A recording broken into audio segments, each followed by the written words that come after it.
ABC News, I'm Sherry Preston. New orders overnight from Acting Attorney General Todd Blanche could help lock up his nomination to get the job permanently. One ends the so-called anti-weaponization fund. The other limits the Trump family's immunity from IRS audits. Both issues raised by Republican senators blocking Blanche's nomination. Hundreds of homes destroyed in eastern Washington by wildfires. ABC's Alex Stone is in Spokane. People had to get out with little to no warning, and it was bumper to bumper on Saturday night. Police were telling people use every side road you can, that this is about saving your life right now. It was in high wind, and this was all about the wind. It was wind-driven. It was going in 50-mile-an-hour winds, and there's no stopping. No matter how many firefighters you have, there is no stopping a fire that is in winds like those. President Trump saying a deal with Iran may be imminent, pausing what he says were planned large-scale attacks. This is ABC News. Mourners gathered along the Passaic River in northern New Jersey over the weekend to remember two 10-year-olds who drowned days earlier when the river was flooded from recent storms. ABC's Lucy Yang talked to mourners at the memorial. Thinking of the mothers right now. Blue and pink rose petals floated down the Passaic River this Sunday. It was strikingly beautiful. More so, it was painfully tragic. She was precious. She was sweet. Former preschool teacher remembering Millian Dulo. The young child's body was finally found after 3 agonizing days, a search that ended about half a mile downriver from where she disappeared. The other victim, a 10-year-old boy, we're told he died a hero, pushing his 11-year-old sister to the rocks so she could escape the raging waters. Millions are on alert across the mid-Atlantic and the Northeast for heavy downpours that could result in more flash flooding today. I'm Sherry Preston, ABC News. It is 6:02. We have clear skies, 65 degrees downtown. I'm Debbie Monterey. And I'm Tom Ackerman.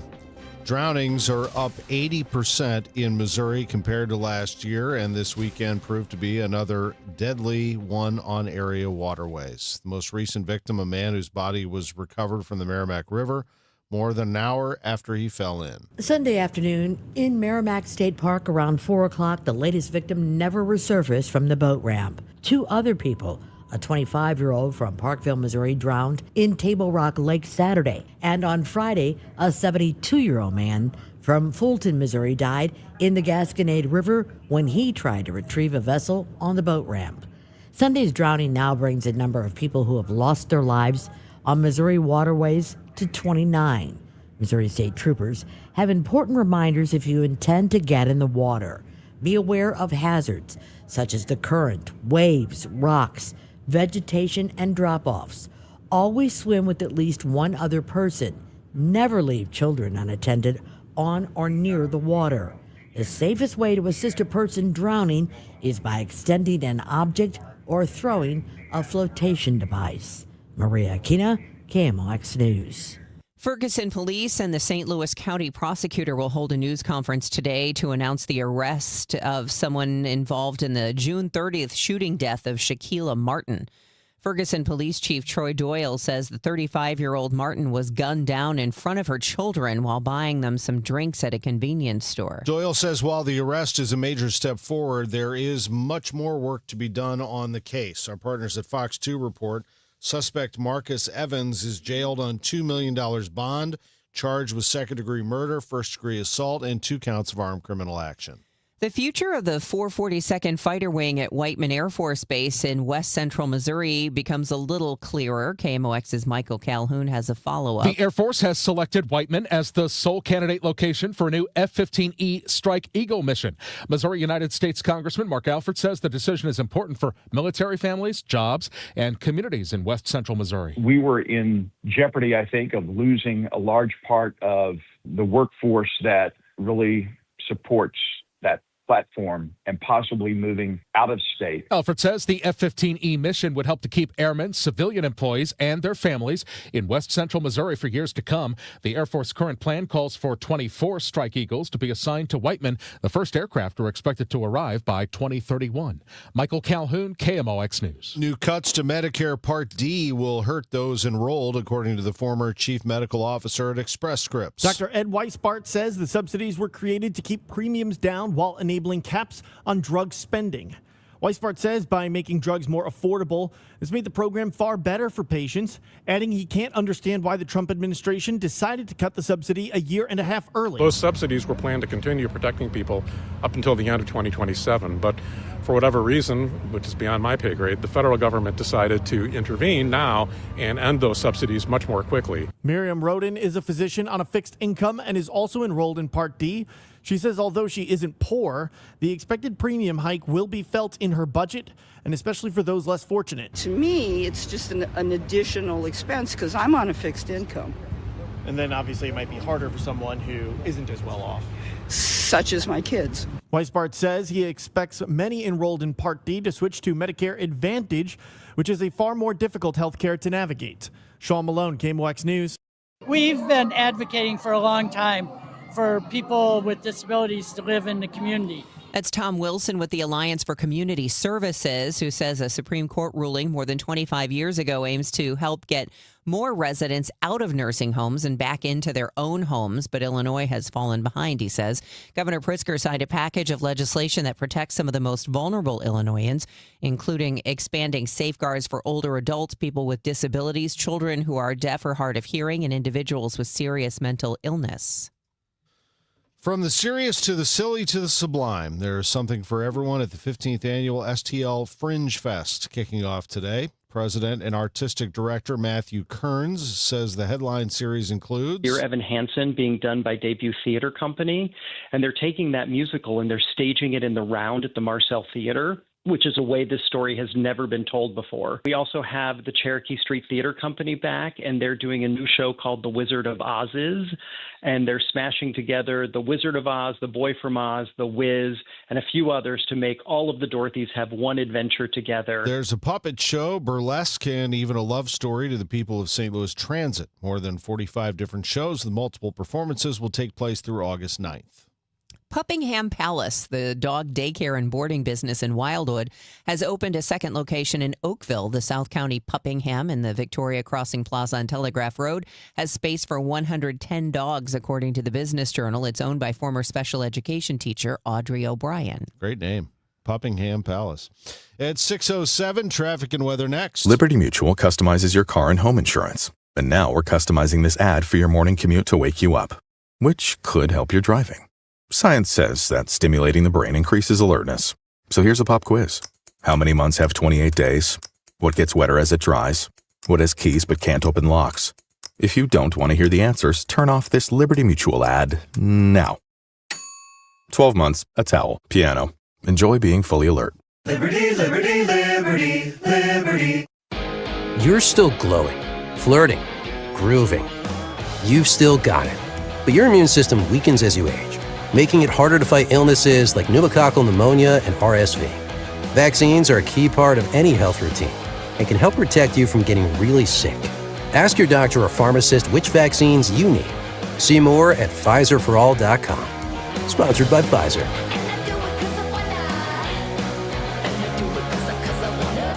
Let me tell you something about insurance. When you sign your insurance policy, for some brokers, that's the finish line. Handshake, commission, done. Then you may not hear from them again until it's time for renewal.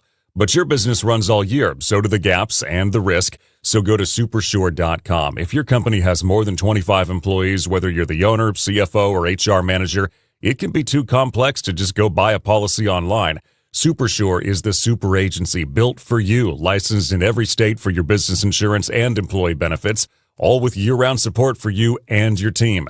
At Supersure.com, you can access tools like Fine Print Facts. It'll translate your current policy into plain English so you see what's covered and what's not.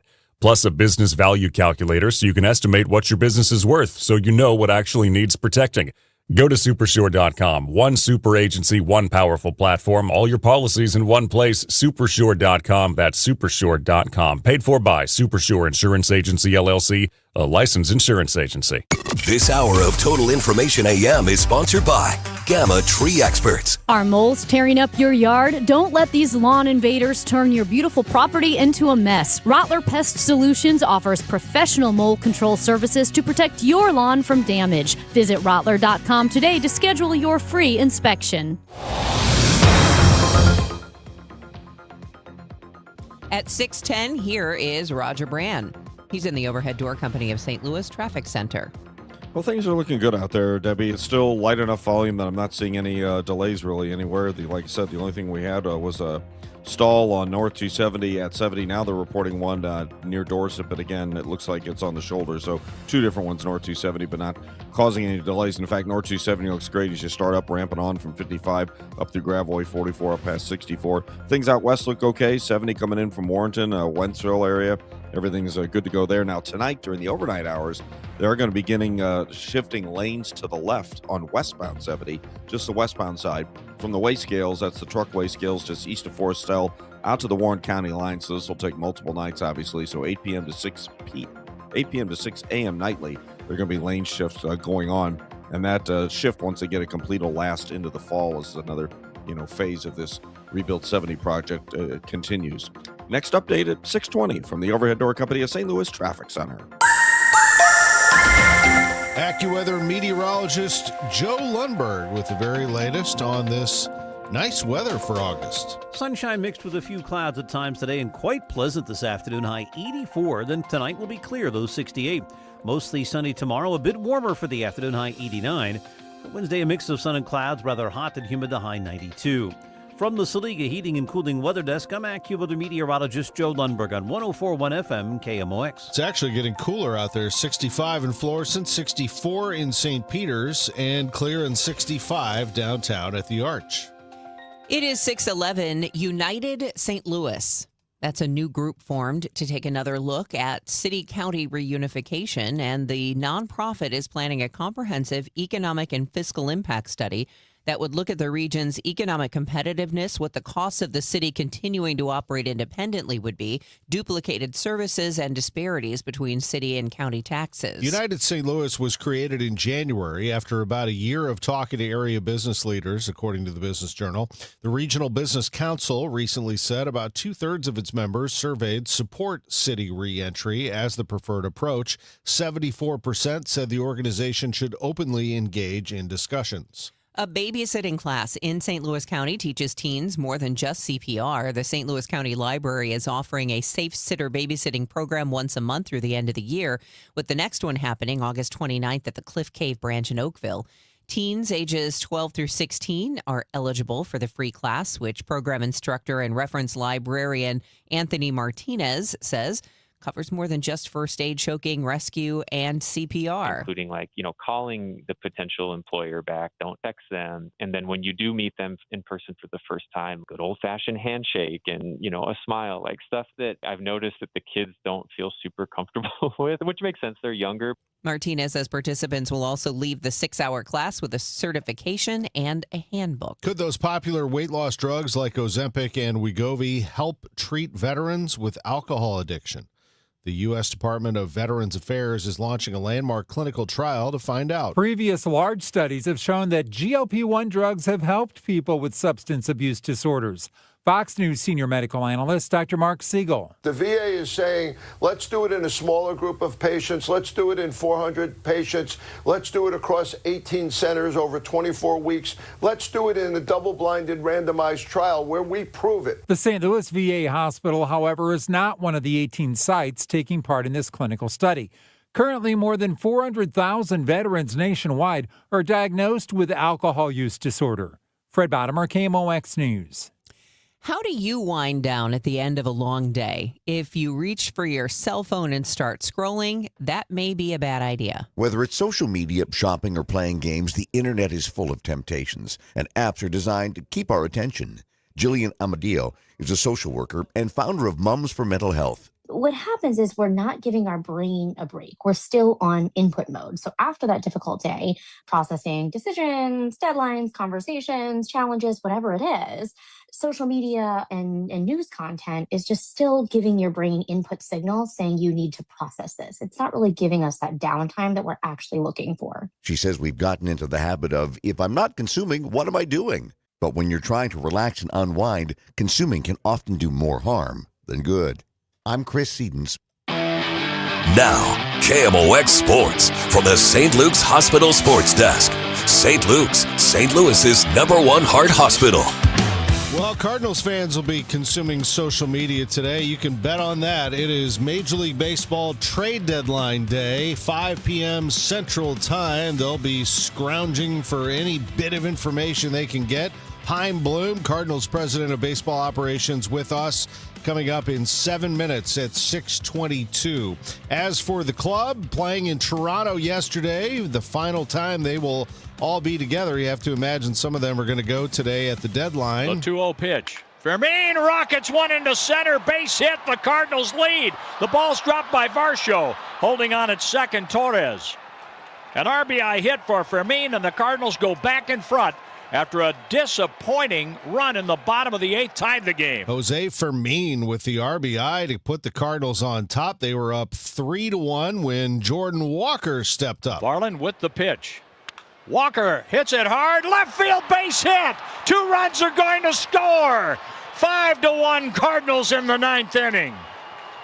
And Walker made the Blue Jays pay for Urias' error. And the Cardinals go on to win this game 5-1. They salvage a game in the series. They take on the Yankees tonight at 6:05.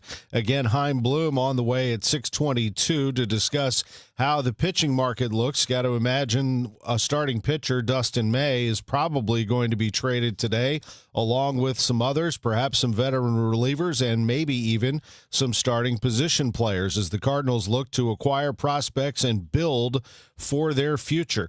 What does the future look like for Billiken basketball? Interesting in that a judge made a ruling, an injunction that allows 2022 athletes to have an extra year of eligibility. You know who one of those is? Robbie Avila. And would he come back to SLU? I asked Josh Schertz, the Billikens coach, that very question. Of course, fans are dying to know if Robbie's part of that mix. I mean, that would probably be way too soon to be talking about your big man. Yeah, I mean, I think there's so many steps there. Certainly, look, you know, if it was to ever work like that, and these guys are ruled eligible and all that type of stuff, you know, Robbie's a very, you know, easy guy to say, hey, we do that with. It's about a guy that, you know, wouldn't have to adapt to the system and wouldn't have to, you know, would know everything coming in the door. But I think there's a lot of things when you're looking at a situation that you gotta try to you know, figure out and look at a lot of variables to table. And you know, first for Robbie, you know, you know, first off, they got to get eligible, and it's got to be, you know, sustained in a court that these guys are going to be able to play. I think that's the number one thing. And I don't think it's as done as what people think. I think between the courts and I think the you know, the Protect College Sports Act, which I think now will have some traction with the Big Ten and the SEC getting behind that on Friday as well. There's two things that might hinder that, and then I think, you know, if it does, then there's all kinds. Then you actually start to look at, okay, does this make sense with what our roster is, with what Robbie wants? Is, you know, I mean, and there's all these other, you know, things you got to take into account and make sure, because, you know, the thing for Rob that he's done is you know, certainly his 2 years at St. Louis, I don't think he was on the radar, you know, at that level before that, but certainly after his sophomore year, he took a major discount to come to St. Louis and to stay at St. Louis. And I'm talking about, you know, millions of dollars. You know, I wouldn't want him to do that again. You know, I wouldn't want that to be the case for him. I think he needs to capitalize and certainly maximize his earning opportunities, that's here or elsewhere. And certainly he and I have spoken, and we'll continue. We're in touch anyway, regardless of these rulings. He and I talk a couple times a week. So, you know, we'll play it by ear, see what happens. But the first step is always, you know, is this injunction going to hold? Does that, you know, take the House settlement from last year and throw that out the window? And now that's no longer valid. I think the next week or two we'll have a little more clarity on how we're going to proceed, because I don't think it's as done as maybe everybody thinks it is. SLU coach Josh Schertz on KMOX's Sports on a Sunday Morning. It's 6:19. When Donald Trump needs conservative votes to help pass his agenda Trisha Burns never answers the call. Trisha Burns has missed 370 votes. Burns is bucking President Trump's priorities. Burns did not vote to stop DEI initiatives, prevent China from owning Missouri land, defund Planned Parenthood, and Burns did not vote to ban boys from girls' sports. Trisha Burns not showing up for Missouri and President Trump. Instead, Trisha Burns spends her time pulling pranks on the suicide prevention hotline. Yes, you heard that right. Trisha Burns lied to the police and staged a fake suicide emergency. She sent a series of messages to the hotline and said she, quote, had a gun to her head, end quote. When she got caught, she said there'd be no consequences because she's a politician. By August 4th, vote to show Trisha Burns that there are consequences to being bad at your job. Let's Go Brandon PAC paid for and is responsible for the content of this advertising. Not authorized by any candidate or candidates committee. Chris Foss, Treasurer. Hi, it's Margaret from Eamon, Gantner, and Capriano. I've worked with Eamon, Gantner, and Capriano for more than 30 years. Their guidance and assistance with my estate planning and legal documents gives me the peace of mind that I have the retirement I've worked for and always dreamed of. And I'm playing it fully with my grandchildren, volunteering, and traveling worldwide. I play confidently knowing my estate is secured in any event. You can get your estate secured with Eamon, Gantner, and Capriano too. Visit their website, yourestateMatters.com, and download their free webinar on how to get started. Then make a free appointment. Your estate matters because you matter.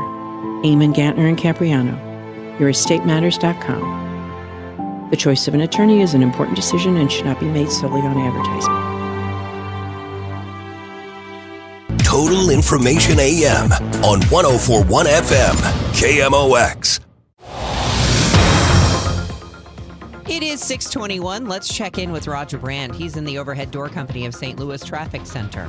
Well, there's still no complaints out there, Debbie. Things look great. They continue to roll along. A few more folks, but it's not bad. This traffic report's a service of Ricken Financial. If you're on northbound of 55, headed up past Butler Hill to 270, that looks good. The ramp's still clear getting onto North 270, and it's still smooth sailing up through Gravois 44. Manchester as far north as you need to go. We had a couple of stalls earlier north of Dorset, and at 70, they were cleared to the shoulder out of the way, so no delays all the way up through that area. Coming in from out west, 70 from Warrenton. Coming in through past the Wentzville area and southbound 61. If you're coming down that way, it looks good down to 64 or 70, and both of them still cruising across the Missouri River bridges, and things on the Illinois side still in great shape. No delays right now, evidence in either direction on 5570 between 64 and 255 in that construction area. Next update at 6:30 from the Overhead Door Company of St. Louis Traffic Center. Jerry Ricken and Heidi Ricken Provost cover the three key pillars of retirement planning: income, risk, and your tax strategy. Join us for Kickin' with the Rickens, redefining retirement, every Saturday at 3 p.m. right here on KMOX. Sunny to partly cloudy, pleasant today, a high of 84. Tonight, clear, low 68. Tomorrow, another nice one, sunny, warm in the afternoon, and a high of 89. It's 65 right now. Just hours from Major League Baseball's trade deadline, big one, first one for Cardinals president of baseball operations, Chaim Bloom. Over the weekend, a huge deal sent two-time Cy Young Award winner Tarek Skubal from the Detroit Tigers to the Los Angeles Dodgers, and I asked Bloom what that impact is on the market. Does the Skubal deal to the Dodgers get that moving even faster? Does it help set a pitcher's market? What does that do? Yeah, I would say it will, just because, again, some of it's a timing thing where it is the last couple of days, and this is around when things would pick up anyway. But obviously, you're talking about someone who is a very unique player to have on the trade market, even as someone who's a quote-unquote rental, just because he's so decorated. And so when someone like that comes off the board, obviously that's going to really start things moving. I don't know that I would say it sets the market in the sense that, every team has different preferences. Every deal is kind of individual, but it's more that if you're a team out there at this point and you're willing to really expend some future value to bolster yourself in the here and now with something short term, he I imagine would have been one of the best players on most teams' boards. And the fact that, he goes somewhere, obviously he's just going to start greasing the wheels on everything else. This interview is not meant to show your cards or, create leverage issues for you. But I do want to ask, is there something that you think the organization needs now? I mean, are you going into this with needs, or are you open to whatever comes your way? I don't know that that's an either or. I think it's a good question. Look, we're always, if you have too narrow a view on what you might want to take out of a particular trade deadline, you might miss some opportunities. There's a lot of different ways to build an organization, to build a team, to build a core. And, there are situations where something could come available where you might feel like, hey, this isn't a need. We're doubling down on a strength, but it's a really good player and this guy fits us and we want to bring him in-house. You can never have too much depth in any area. That said, I think you can look around the field, both at the big league level and even in the upper minors, and identify, look, these are places where we feel set, where we feel spoken for. These are places where it'd be really good to bring in someone who could complement this group and, be a real factor here going forward. And I would highlight those as needs. But again, I think you got to stay open-minded to wherever there are good players out there. Those types of guys don't often come available. If they're there, you want to see if you can snag them. Do you feel confident that Quinn Matthews can be part of your rotation moving forward based on what we saw yesterday?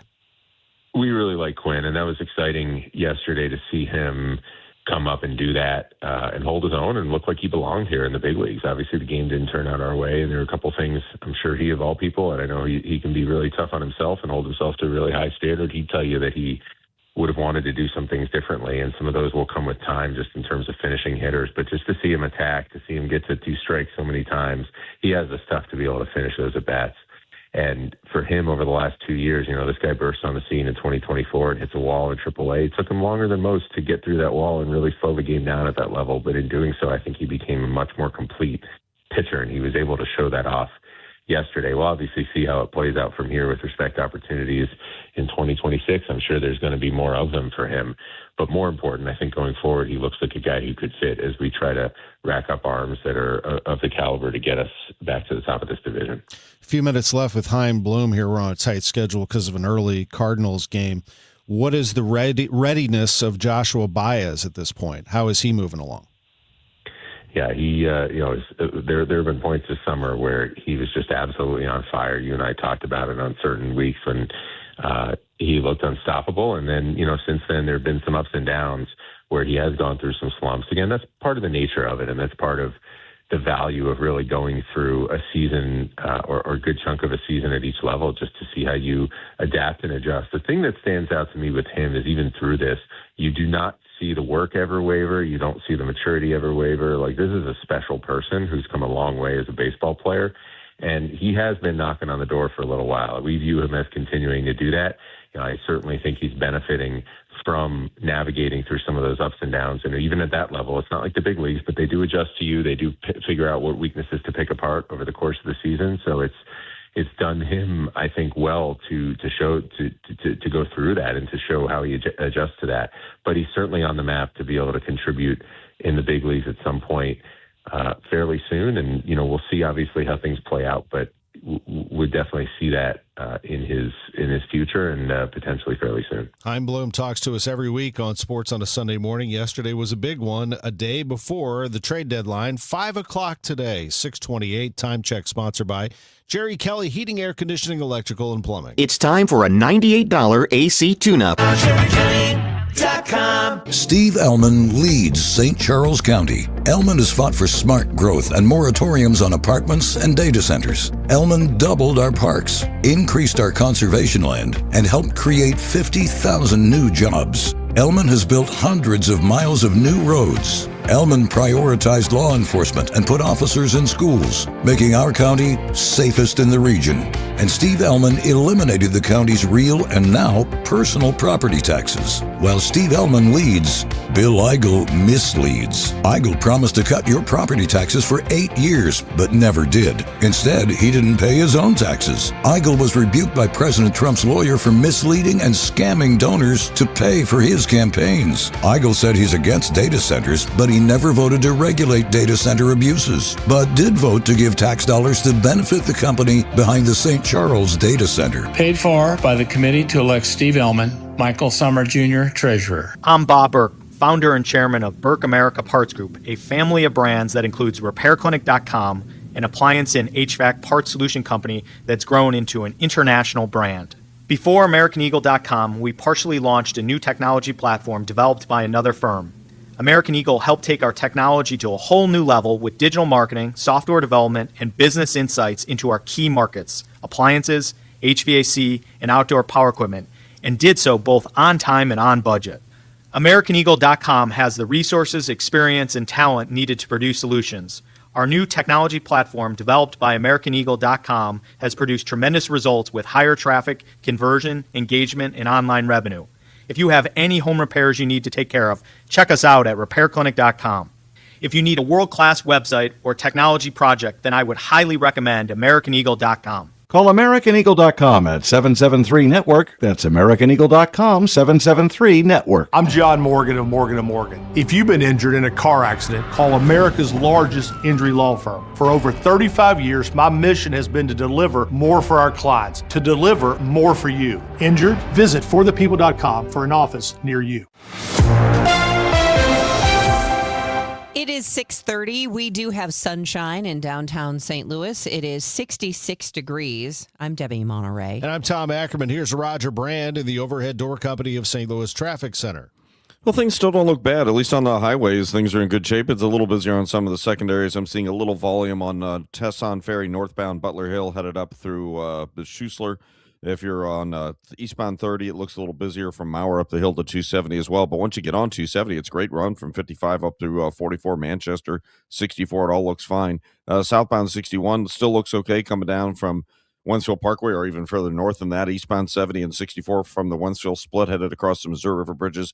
Not seeing any delays there so far. And it still look okay downtown. There's just a little slowdown building in the construction zone now. Eastbound 5570, 203. About midway into 111. There's no delay on the westbound side, and the rest of the westbound runs look great across the Poplar and Musel Veterans Bridges so far for you. Next update at 6:40 from the Overhead Door Company of St. Louis Traffic Center. It is going to be a really nice day today. So our first Monday in August looks sunny to partly cloudy with a high of 84.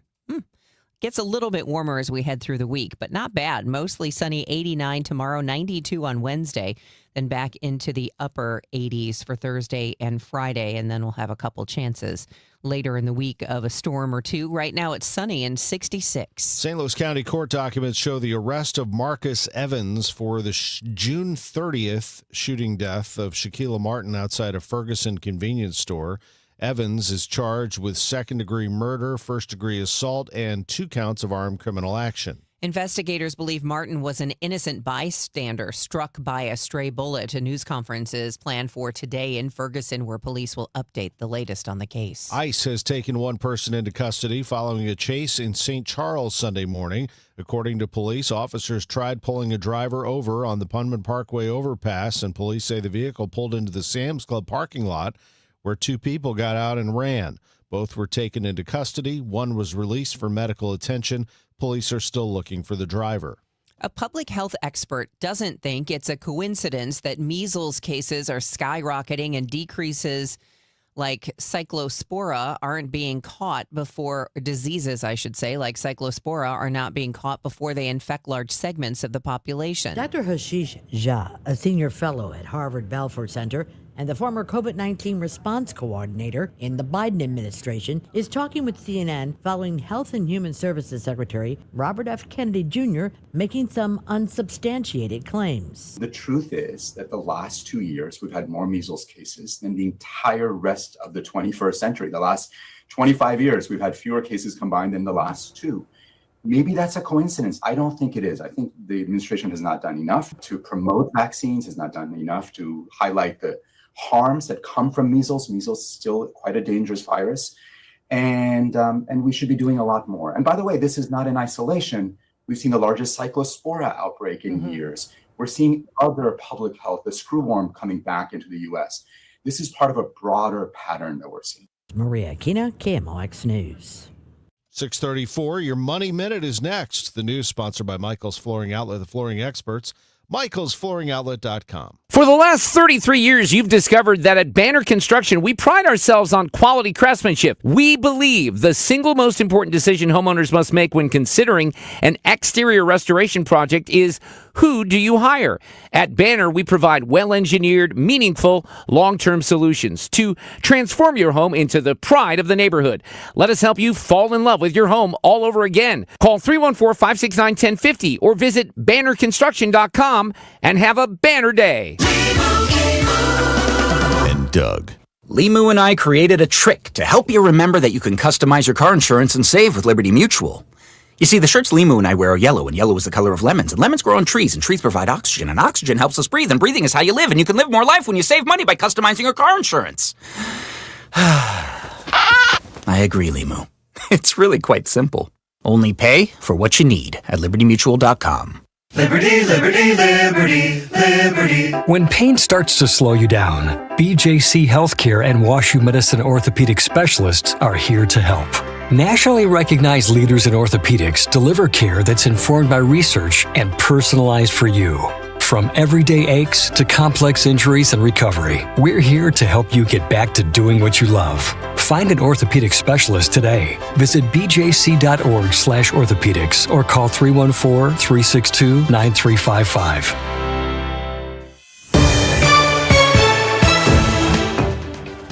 It is 6:35, and we're 5 minutes away from another check of the roadways and the weather here on Total Information AM. But first, let's get you caught up on your money report.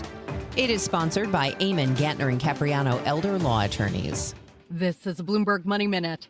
Federal Reserve Chair Kevin Warsh is said to have raised the possibility of changing the frequency of the central bank's regular policy meetings. One idea Warsh floated is for the Fed to meet 6 times a year to decide on interest rates and other monetary policy issues, and twice a year for discussion of a significant economic topic. The Fed meets 8 times a year to set interest rates. Turning to trading, the event of the week for Wall Street is the July jobs report, which will be out on Friday. Ahead of that, stocks are seeing gains. S&P futures are up 38 points, Dow futures gaining 335. And energy executives are out with a warning. Even if oil prices drop, don't expect much relief at the pump. ExxonMobil and Chevron say a global shortage of refining capacity is keeping gasoline, diesel, and jet fuel prices elevated. Nearly 10% of the world's ability to refine crude oil is effectively offline due to the wars in Russia and the Middle East and other factors. Courtney Donahoe, Bloomberg Radio. Can you believe politicians nearly doubled state spending since 2019? Yeah, that's twice the rate of inflation. What do we get for all that extra spending? Nothing. Yeah, and get this, over 200 loopholes are buried in our tax code, written by lobbyists for wealthy corporations. Our tax code is rigged against us. We get taxed on our paycheck, our home, everything we buy. I guess somebody's got to pay for all that spending.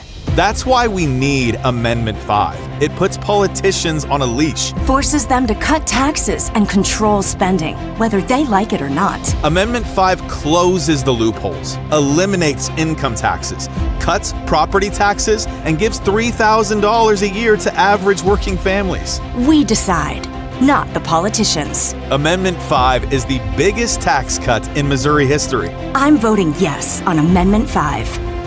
Paid for by Missouri Promise PAC. Mark Ellinger, Treasurer. Hey, Mom, now that I have an after-school job, I think I want to buy a drum kit. Okay, Rockstar. Let's look at your account. When kids start making money, Chase has easy-to-use tools and expert bankers to help them learn how to manage it.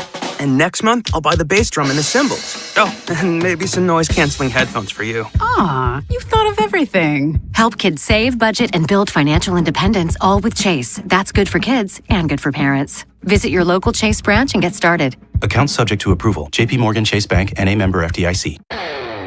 This is the story of the one who keeps multiple buildings running smoothly day after day. Plumbing that flows, HVAC that hums, cleaning supplies that keep surfaces sparkling.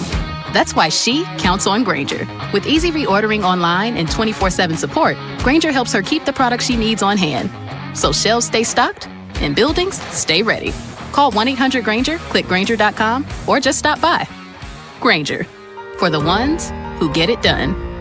Listen up. If you have not paid self-employment, business, or individual taxes in years, the IRS will find you. Hi, this is Lance Story with the Lance Story Law Firm. I offer real solutions. If you have unfiled returns, unpaid taxes, levies, or liens, call me, Lance Story, today and let me get between you and the IRS. I'll protect your rights, including your right to appeal or even your right to take the IRS to tax court. At the Lance Story Law Firm, our practice is focused 100% on fighting the IRS. Remember, IRS problems are legal problems, and they need to be handled by an expert attorney who's done it for decades. So call the Lance Story Law Firm today. We're local. Our office is right here in St. Louis. Call 314-260-6120 or visit LanceDruryLaw.com to schedule your free consultation with your local tax resolution law firm. The choice of a lawyer is an important decision and should not be based solely upon advertisements. Giddy up! It's the Cardinal Cowboy. Don't let garage door problems bench your summer plans. From repairs, tune-ups, and replacements, Renner Garage Door hits a grand slam every time. Score a free repair or replacement quote today, plus $100 off a new garage door. Featuring trusted brands like Delden, Amar, and LiftMaster, Renner delivers the quality, reliability, and performance your home can count on. RennerDoorSTL.com. Forward and back. RENNER,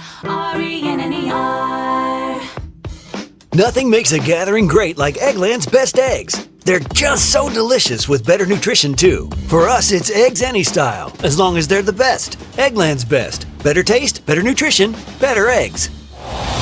640, here's Roger Brand in the Overhead Door Company of St. Louis Traffic Center. Well, it's not all that slow out there so far this morning, Tom. This traffic report's a service of I-3 Broadband. We do have some slow going in the work zone on the Illinois side, eastbound 5570, east of 203. Not even quite midway into 111, just starting to bog down a little bit through that area. On the Missouri side, interstates in work zones and otherwise, things continue to roll along. It looks great coming in from out west, 70 from Warrenton to Wentzville, and 70 and 64, southbound 61 included. Coming out of Wentzville, look great headed across the Missouri River Bridges. Just some slower traffic down south, north 55, a little busy at 141. Northbound Tesson Ferry, north of Butler Hill up to Schuessler slow, and eastbound 30, Mauer up the hill to 270 is kind of busy on that run as well. With the kids home for the summer, you have a house. Your house is a digital zoo of streaming and gaming.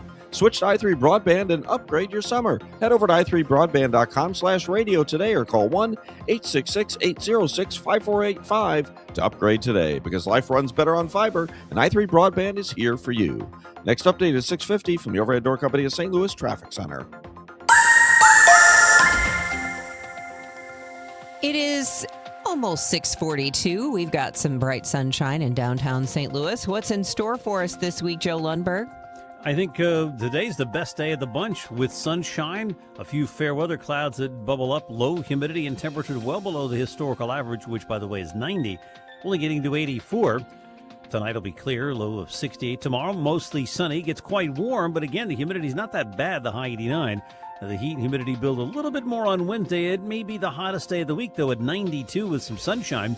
Thursday gets a little cloudier, not quite as hot, and there can be a thunderstorm or two that pops up in the afternoon, the high 87. And we'll stay in the 80s on Friday with clouds, some sun, a good chance for a shower or thunderstorm. Right now, 65 degrees under those sunny skies at St. Peter's, 68 in Florissant, and it is 70 with that sunshine downtown at the Arch. From the Saliga Heating and Cooling Weather Desk, I'm AccuWeather meteorologist Joe Lundberg on 104.1 FM, KMOX. Thank you, Joe. Sports coming up in 2 minutes at 6:43. President Trump is signaling a possible end to the war with Iran again, saying a deal is imminent. President Trump says negotiations with Iran are picking back up, adding he called off an attack on Iran over the weekend at the request of Gulf allies, including Saudi Arabia, Qatar, and the United Arab Emirates. It was going to be an attack that would have been by far the biggest attack since World War II, but they've asked us not to do it. Over the weekend, Iranian leaders said negotiations with Oman regarding the opening of the Strait of Hormuz are in their final stages, but the strait will not go back to the way it was pre-war. Karen Hua, ABC News, Washington.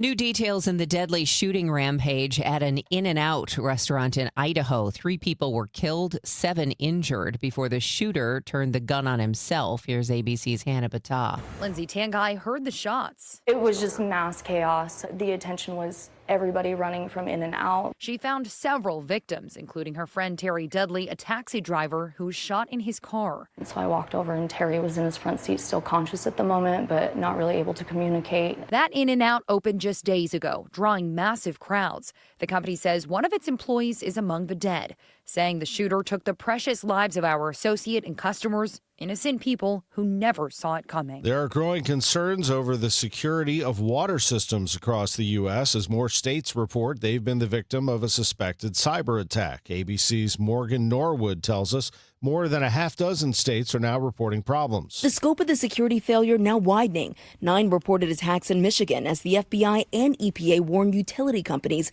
that hackers are trying to disrupt service to critical water infrastructure. At least 7 states have reported some kind of incursion. In one case, the hackers were able to change passwords and network settings, preventing operators from controlling the flow of water into the tiny city of Brand, Minnesota. So far, there's no indication about potential attacks on Illinois or Missouri's water systems.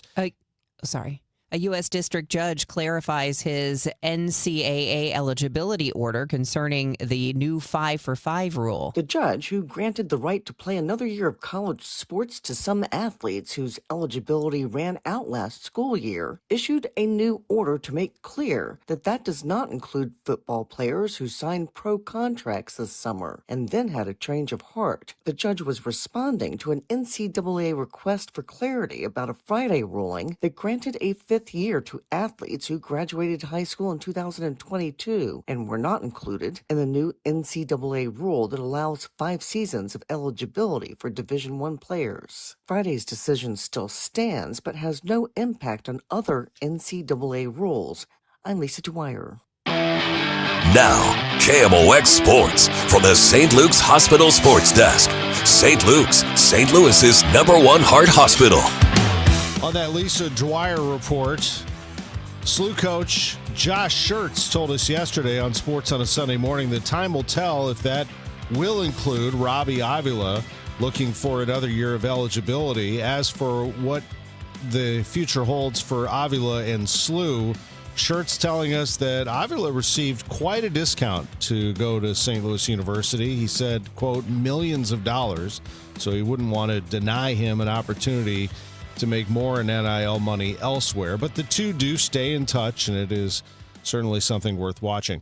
The trade deadline is today at 5 o'clock Central Time, and here are the deals that have gone down since the massive one with Tarek Skubal going to the Dodgers over the weekend. In case you didn't see that one, and I don't know where you were, but it was a big one. The Detroit Tigers acquired 3 prospects from the Dodgers. Zaire Hope, who's the number 25 prospect in baseball.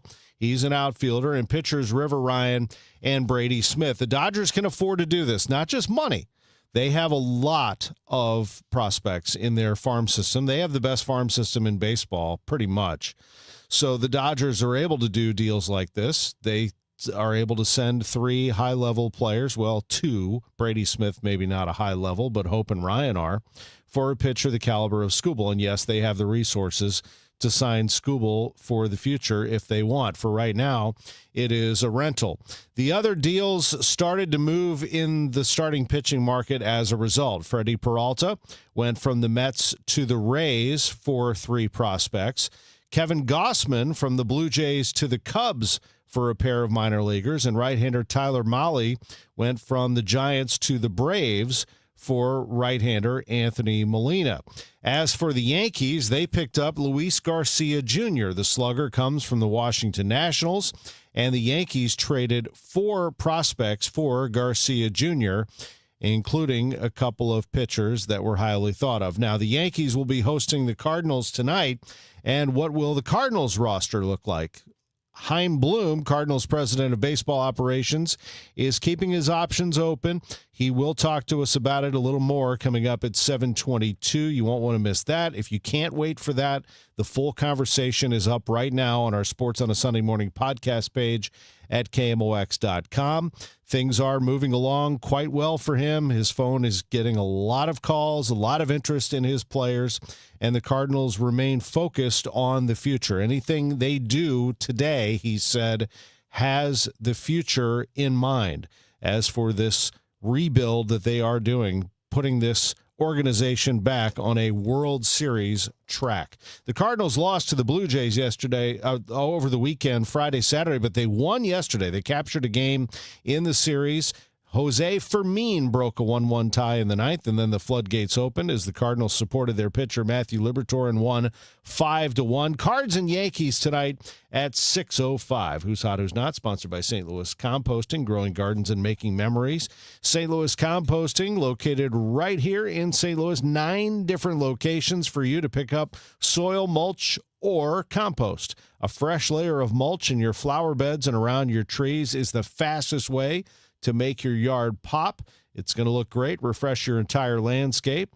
Your soil is very important, especially when we get into any drought conditions in the next month or so. Top dressing it makes your lawn significantly more drought resistant. And compost, great for your garden. Consider that right now. Add compost to your garden beds as you prep for your fall planting season. St. Louis Composting, growing gardens, making memories. STLcompost.com. Congress doesn't need more politicians. For nearly 30 years, Joan Von Dross dedicated her life to helping students learn, grow, and succeed. Now she's running for Congress to fight for lower healthcare costs, stronger public schools, and a more affordable future for Missouri families. Teachers solve problems. Politicians play politics. I'm Joan Von Dross, Democrat from Missouri CD2, and I approve this message. Vote for me on August 4th. Paid for by Von Dross for Congress. The 3-2 pitch with the runner going a swing. Ready to elevate your game? Join the MBA Sportscasters Forum on Tuesday, September 15th in St. Louis. Learn from Cardinals beat reporters, broadcasters, and Hall of Famer John Rooney as they break down play-by-play, reporting, interviewing, and covering the game. Then cap off the day with the Cardinals versus Giants at Busch Stadium. Step into the booth, sharpen your skills. Go to KMOX.com/events for details and registration. Broadcasting from the Scott Credit Union Studio, 104.1 FM KMOX. Debbie Monterey, Megan Lynch, Tom Ackerman. Total Information AM on 104.1 FM KMOX. 6:51 and time to check in with Roger Brand in the Overhead Door Company of St. Louis Traffic Center. Things still don't look bad out there, Debbie. This traffic reports the service of the Sandberg Phoenix Law Firm. Just a few slowdowns so far, so that's not bad. Monday mornings tend to be a pretty easy start to the week, and this one certainly is so far. If you're on eastbound Highway 30, up the hill from Mauer to 270, it's kind of slow. Tesson Ferry, Butler Hill up through Schuessler, that looks a little off the pace as well. Other than that, on the south side, 55, looking good coming up from Festus to 270, North 270. That's still clear sailing. 55 up through Gravois, 44 Manchester up past 64 out west. Southbound 61 still looks okay, getting on to eastbound 64 at 70. Coming out of Wentzville across the Missouri River bridges, and just some slow traffic eastbound 5570 between 203 and 111 downtown. Next update at 6:58 from the Overhead Door Company of St. Louis Traffic Center. Sandberg Phoenix serves your business in litigation, intellectual property, and products liability. We're more than a law firm. We're committed to your success. Learn more at sandbergphoenix.com. The choice of a lawyer is an important decision and should not be based solely on advertising. AccuWeather's Joe Lundberg says a pleasant day today with a high of 84, clear low 68 tonight. Tomorrow, sunny, warm in the afternoon, and a high of 89. Right now, it's 65 downtown at the Arch. The news continues at 6:52. A groundbreaking for the first new residential building in downtown West since the 1960s was held Friday. The Rollick is a 6-story, $24 million development to be built on Locust, just a stone's throw from Energizer Park. Brian Pratt of AHM Group says it's part of their larger vision for the neighborhood. They're also planning to build the Rhythm on Washington Avenue as part of the $400 million City Commons project. City Commons is a combination of historic rehabilitation, new construction, and public-private partnerships to transform about 12 acres into a district with more than 1,000 residences plus commercial space. St. Louis Development Corporation CEO Stephen Westbrooks says this project will reconnect blocks in downtown West and create activity in the neighborhood that will pave the way for future development. Labor Day is still a little ways off, but in the topsy-turvy world of retail holiday sales, the bargains begin sooner and sooner. We get more from Rebecca Goodian in San Francisco. Well, get ready. It might still be high summer, but that doesn't stop the retail world from looking far ahead, very far. We've already seen holiday advent calendars available for pre-order. Yes, in July. That's Casey Caminiti with USA Today Shopping. Labor Day just around the corner, and that means bargains are coming even sooner. In fact, they seem to come sooner every year, starting in just the next couple of weeks. And it's a good thing if you've got a lot of shopping to do for the holidays. I know plenty of people who use Labor Day sales in particular to stock up on holiday gifts. And that's just Christmas and Thanksgiving. Casey also says it's a great time to start thinking about Halloween. Yep, just 3 months off. Chop, chop. Bath and Body Works dropped a whole collection of Halloween candles. The Disney Store dropped some spooky items as well. Casey says one of the main advantages of shopping now is priceless. Less stress once you actually get to the holidays. All right, let's settle down a little bit. I mean, are we Christmas shopping now? I guess. Some people just love Christmas. They can't think of it soon enough. I think it's too early for Halloween. I agree. There's Halloween stuff everywhere. I agree. Anyway, Labor Day. So summer vacation means it is coming to an end. For millions of kids and for many, getting back into that school year sleep schedule will be tough. Here's ABC News medical contributor Dr. Alok Patel. Start 1 to 2 weeks before school starts. Try moving up that bedtime. But for some kids, moving the wake-up time earlier might be even better. You can start in small increments, such as 10 to 15 minutes. I heard it's somebody's birthday. Birthday excitement. It's your birthday. Marv Levy, the great Marv Levy, the head coach of the Buffalo Bills for 17 seasons as a head coach in the league. Do you know that he once coached at St. Louis Country Day School back in the day? Marv Levy is 101 today. Wow. And he was signing autographs yesterday at an autograph show in Chicago. Good Pretty for cool him. stuff. Yeah. Yeah, I love it. Well, other local celebrity birthdays are sponsored by Renner Garage Door, RENNER, forward and back. If you have a birthday or anniversary you would like announced in this segment, email it to totalam@kmox.com. totalam@kmox.com. Happy 89th to Paul Mackin. Happy 80th, Sherry Shields of Belleville. John Darby III is celebrating today. So are Terry Marigny, Steve Dix, Kay Danksreiter, and Ed Griffith from the Life Group. And happy birthday to my son Beck, who turned 17 yesterday. Oh, wow. Happy birthday, Beck. And while Marv is celebrating 101, some other guy in football is celebrating his 49th. I don't know if you've heard of him. Is that Tom Brady? Oh, I think I've heard of him. It's 6:56. It's the best birthday ever. Bill, you're an old politician. Yup, sure am. So you know the old-timers warned that someone trying to sell you a pig in a poke was a con man. Well, sure. Well, no offense, Tom, but your Politicians Amendment 5 is a pig in a poke, compelling politicians to raise our taxes without a vote of the people. And the Politicians Amendment 4 takes away our power to do anything about it. Well, let's look at what's really inside Ford 5. Oh, don't do that. 5 hits hardest seniors and those struggling financially with new taxes on services like doctor visits, in-home care, and rent. Sales taxes could more than triple.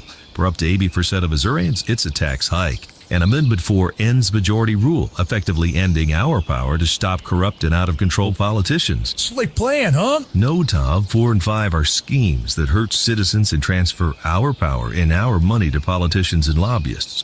That's why I'm voting no on the Politicians Amendments 4 and 5, paid for by Missourians for fair government. Liberty Mutual customizes your car and home insurance. And now we're customizing this ad for your morning commute to wake you up, which could help your driving. Science says that stimulating the brain increases alertness. So here's a pop quiz. How many months have 28 days? What gets wetter as it dries? What has keys but can't open locks? If you don't want to hear the answers, turn off this Liberty Mutual ad now. 12 months, a towel, piano. Enjoy being fully alert. Liberty, liberty, liberty, liberty. I'm Tom Ackerman with this month's Siteman Cancer Center Spotlight. We are discussing bone cancer. July is Bone Cancer Awareness Month, and visiting with us is Dr. Angela Herbie, medical oncologist at Siteman Cancer Center. Dr. Herbie, thank you very much for being with us. Thanks for having me. Treatment typically involves a combination of surgery, chemotherapy, and radiation. So it's really important to have a team of specialized doctors, so surgeons, medical oncologists like myself, and radiation oncologists who are really familiar with these tumors. We know the outcomes are best when they're treated by specialists who see these tumors all the time. And we're very active in trying to move the needle forward. We have over 20 clinical trials for sarcoma patients, looking for treatments that work better, have fewer side effects, and also trying to develop ways to improve cancer detection. Dr. Angela Herbie, thanks to Siteman Cancer Center, national leaders in cancer. For more information, visit siteman.washu.edu. All right, let's check in with Roger Brand in the Overhead Door Company of St. Louis Traffic Center.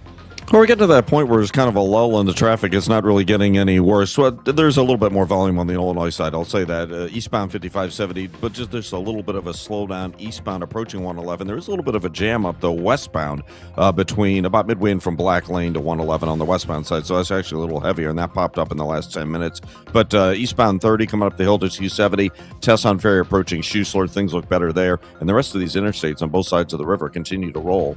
Next update at 7:10 from the Overhead Door Company of St. Louis Traffic Center. The trusted voice of St. Louis. KMOX AM St. Louis. KMOX FM Hazelwood. Always live on the free Odyssey app. ABC News, I'm Sherry Preston. Oil prices falling this morning after President Trump says he is pausing major attacks on Iran to allow for negotiations. But Iran's foreign minister this morning says there are no ongoing talks with the U.S. More from ABC's Alex Perche in Washington. There are two major sticking points for the U.S. It's that the Strait of Hormuz be open, and also Iran give up its nuclear ambitions. And frankly, you're hearing from the foreign minister who's saying that things won't return to the way they were before February 28th with the Strait of Hormuz. The acting attorney general, Todd Blanche, issuing orders overnight. One of them limits the scope of the immunity against IRS audits for President Trump and his family. The other formally ends the anti-weaponization fund. Both were concerns raised by senators blocking Todd Blanche's nomination for the attorney general job. Another day of no flying for one of Canada's biggest airlines, WestJet, grounded by a strike by flight attendants. This is ABC News. She's been in the movies and she's been on stage constantly, but when her tour is over, Ariana Grande says she's leaving the spotlight for a while. A representative for the 33-year-old says Grande will take a break after her tour wraps in London next month, saying she looks forward to finishing the tour and ending it on a high note, both healthily and happily, and then taking a much-deserved break from public-facing work and appearances, which has led to endless ongoing public scrutiny. ABC's Hannah Battah. The MyPillow guy, Mike Lindell, has a court date today. The challenge is over pillows he gives away while campaigning for Minnesota governor. A citizen who saw him hand out pillows at a 4th of July parade complained that they have a monetary value of $34.95. An administrative law judge says it appears Lindell is violating state campaign laws. The pillows have campaign literature tucked inside. Lindell says he follows all guidelines to the T. Wayne Cabot, ABC News. I'm Sherry Preston, ABC News. It is 7:02, sunny and 66 degrees downtown. I'm Debbie Monterey. And I'm Tom Ackerman. A very nice forecast from AccuWeather's Joe Lundberg. That is coming your way after traffic at 7:10. It's a case that drew lots of attention in late June. A mother shot dead in front of her kids in Ferguson. St. Louis County Court documents show the arrest of Marcus Evans for the June 30th shooting death of Shaquilla Martin outside a convenience store. He's charged with second-degree murder, first-degree assault, and 2 counts of armed criminal action. Investigators believe Martin was an innocent bystander struck by a stray bullet. A news conference is planned for today in Ferguson, where police will update the case. There's been another drowning in Merrimack State Park. This happened late Sunday afternoon. A call for first responders went out saying a person fell in the water near a boat ramp.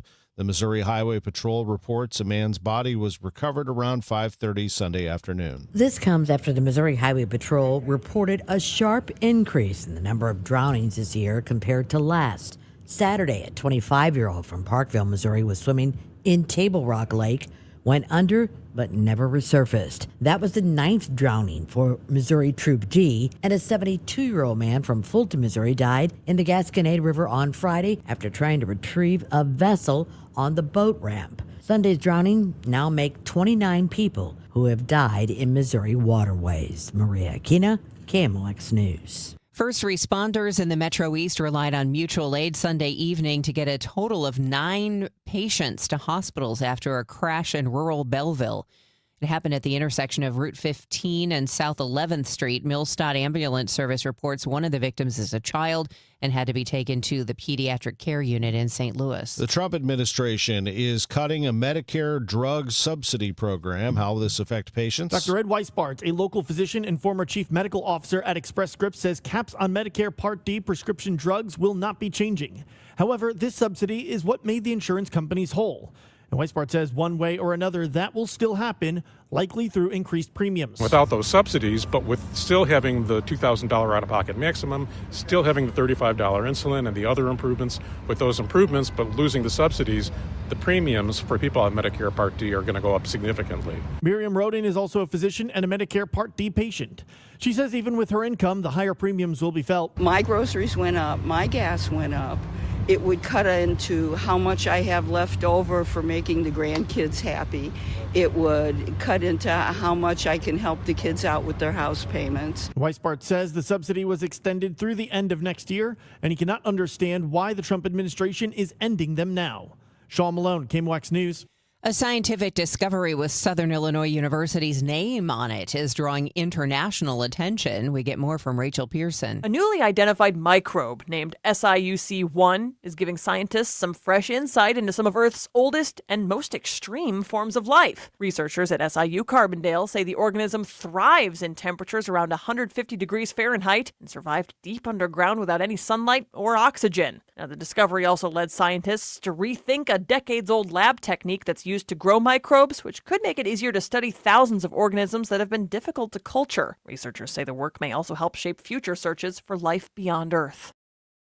As a follow-up on a big win secured in Washington for Missouri, here's KMOX's Michael Calhoun. Congressman Mark Alford is taking a victory lap after the Air Force selected Whiteman Air Force Base in west central Missouri as the sole candidate location for a new F-15E Strike Eagle mission. Alford tells MissouriNet he's proud of the role he played in helping to secure the project after years of uncertainty surrounding the future of the 442nd Fighter Wing. And now, as the vice chair of the Military Construction Veterans Affairs Appropriations Subcommittee, and the only member of the Missouri delegation on the Appropriations Committee, I'm going to fight hard to make sure that we have the military construction out at Whiteman Air Force Base. This is not going to be cheap. We're going to have to build new hangars, but it's going to be worth it. The Air Force current plan would bring 24 F-15Es to the base beginning in 2031, helping to maintain the 442nd Fighter Wing's role in national defense. Michael Calhoun, KMOX News. A national babysitter program is being offered in St. Louis. The Safe Sitter program is a 6-hour-long babysitting class that teaches teens first aid, choking, rescue, CPR, and business skills. Participating 12 to 16-year-olds also receive a certification and handbook after completing the class. Program instructor and St. Louis County reference librarian Anthony Martinez says the class can make a huge difference for teen babysitters who may be relatively inexperienced with watching younger children all by themselves. Of course, it's also important because they're learning skills that may save a life. Safe Sitter, I believe, said since the 80s, since they started the program, there have been around 200 documented cases of a child's life being saved by a Safe Sitter. The county library is offering one class a month through the end of the year, with the next one happening August 29th at the Cliff Cave branch in Oakville. We're going to take a look at the roadways and the weather as well when we come back. It is 7:07, and this is Total Information AM. Liberty Mutual customizes your car and home insurance. And now we're customizing this ad for your morning commute to wake you up, which could help your driving. Science says that stimulating the brain increases alertness. So here's a pop quiz. How many months have 28 days? What gets wetter as it dries? What has keys but can't open locks? If you don't want to hear the answers, turn off this Liberty Mutual ad now. 12 months, a towel, piano. Enjoy being fully alert. Liberty, liberty, liberty, liberty. You're still glowing, flirting, grooving. You've still got it. But your immune system weakens as you age, making it harder to fight illnesses like pneumococcal pneumonia and RSV. Vaccines are a key part of any health routine, and can help protect you from getting really sick. Ask your doctor or pharmacist which vaccines you need. See more at PfizerForAll.com. Sponsored by Pfizer.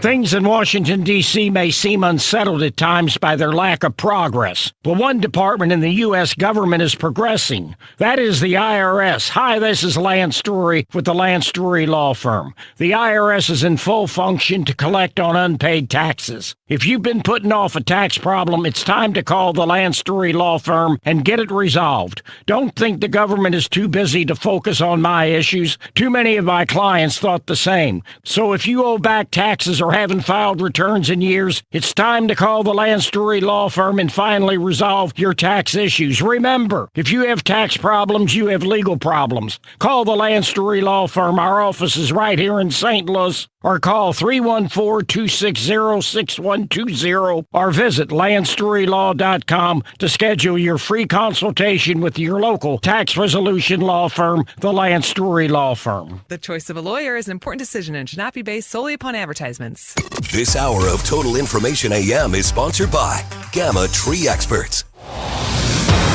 Roger Brand, it's 7:10, and you're in the Overhead Door Company of St. Louis Traffic Center.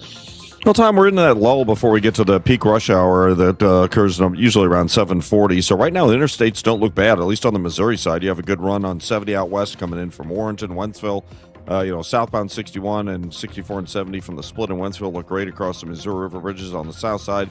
55 coming up from Festus through McNutt in the construction area, no delays. Even eastbound 30 and Tesson Ferry, not as much volume through Mauer and headed up through Schussler.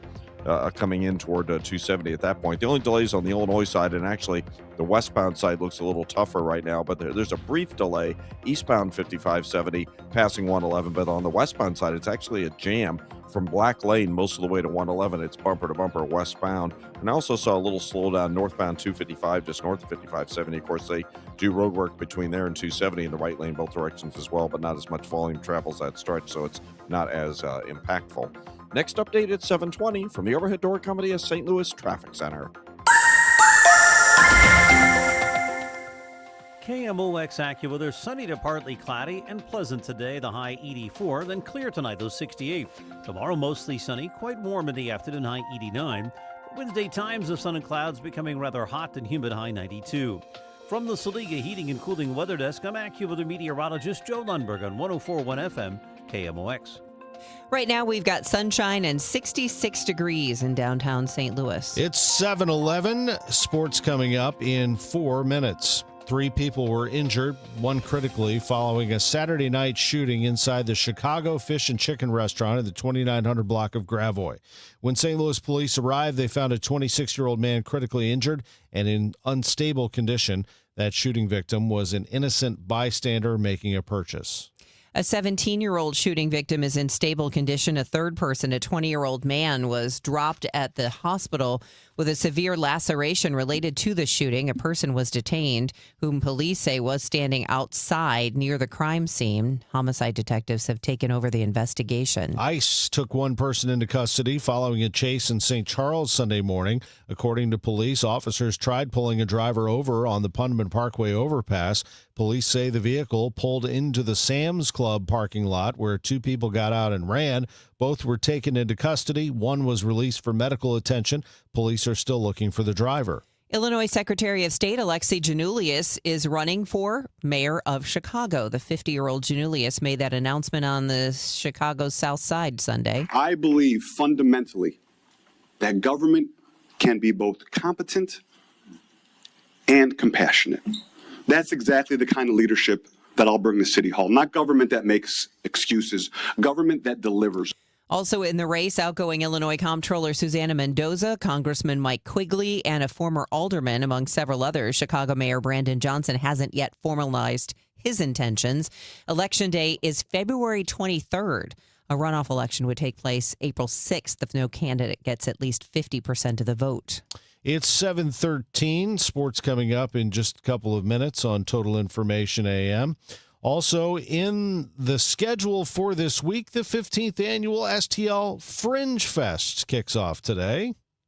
We are a multidisciplinary performing arts festival that has produced everything from opera to classics to musicals to plays to music and everything and beyond in our 15-year history. That's Matthew Kearns, Fringe Fest's president and artistic director. Next week, there will be 45 different performances, all taking place in Grand Center. Single tickets and all access passes are available.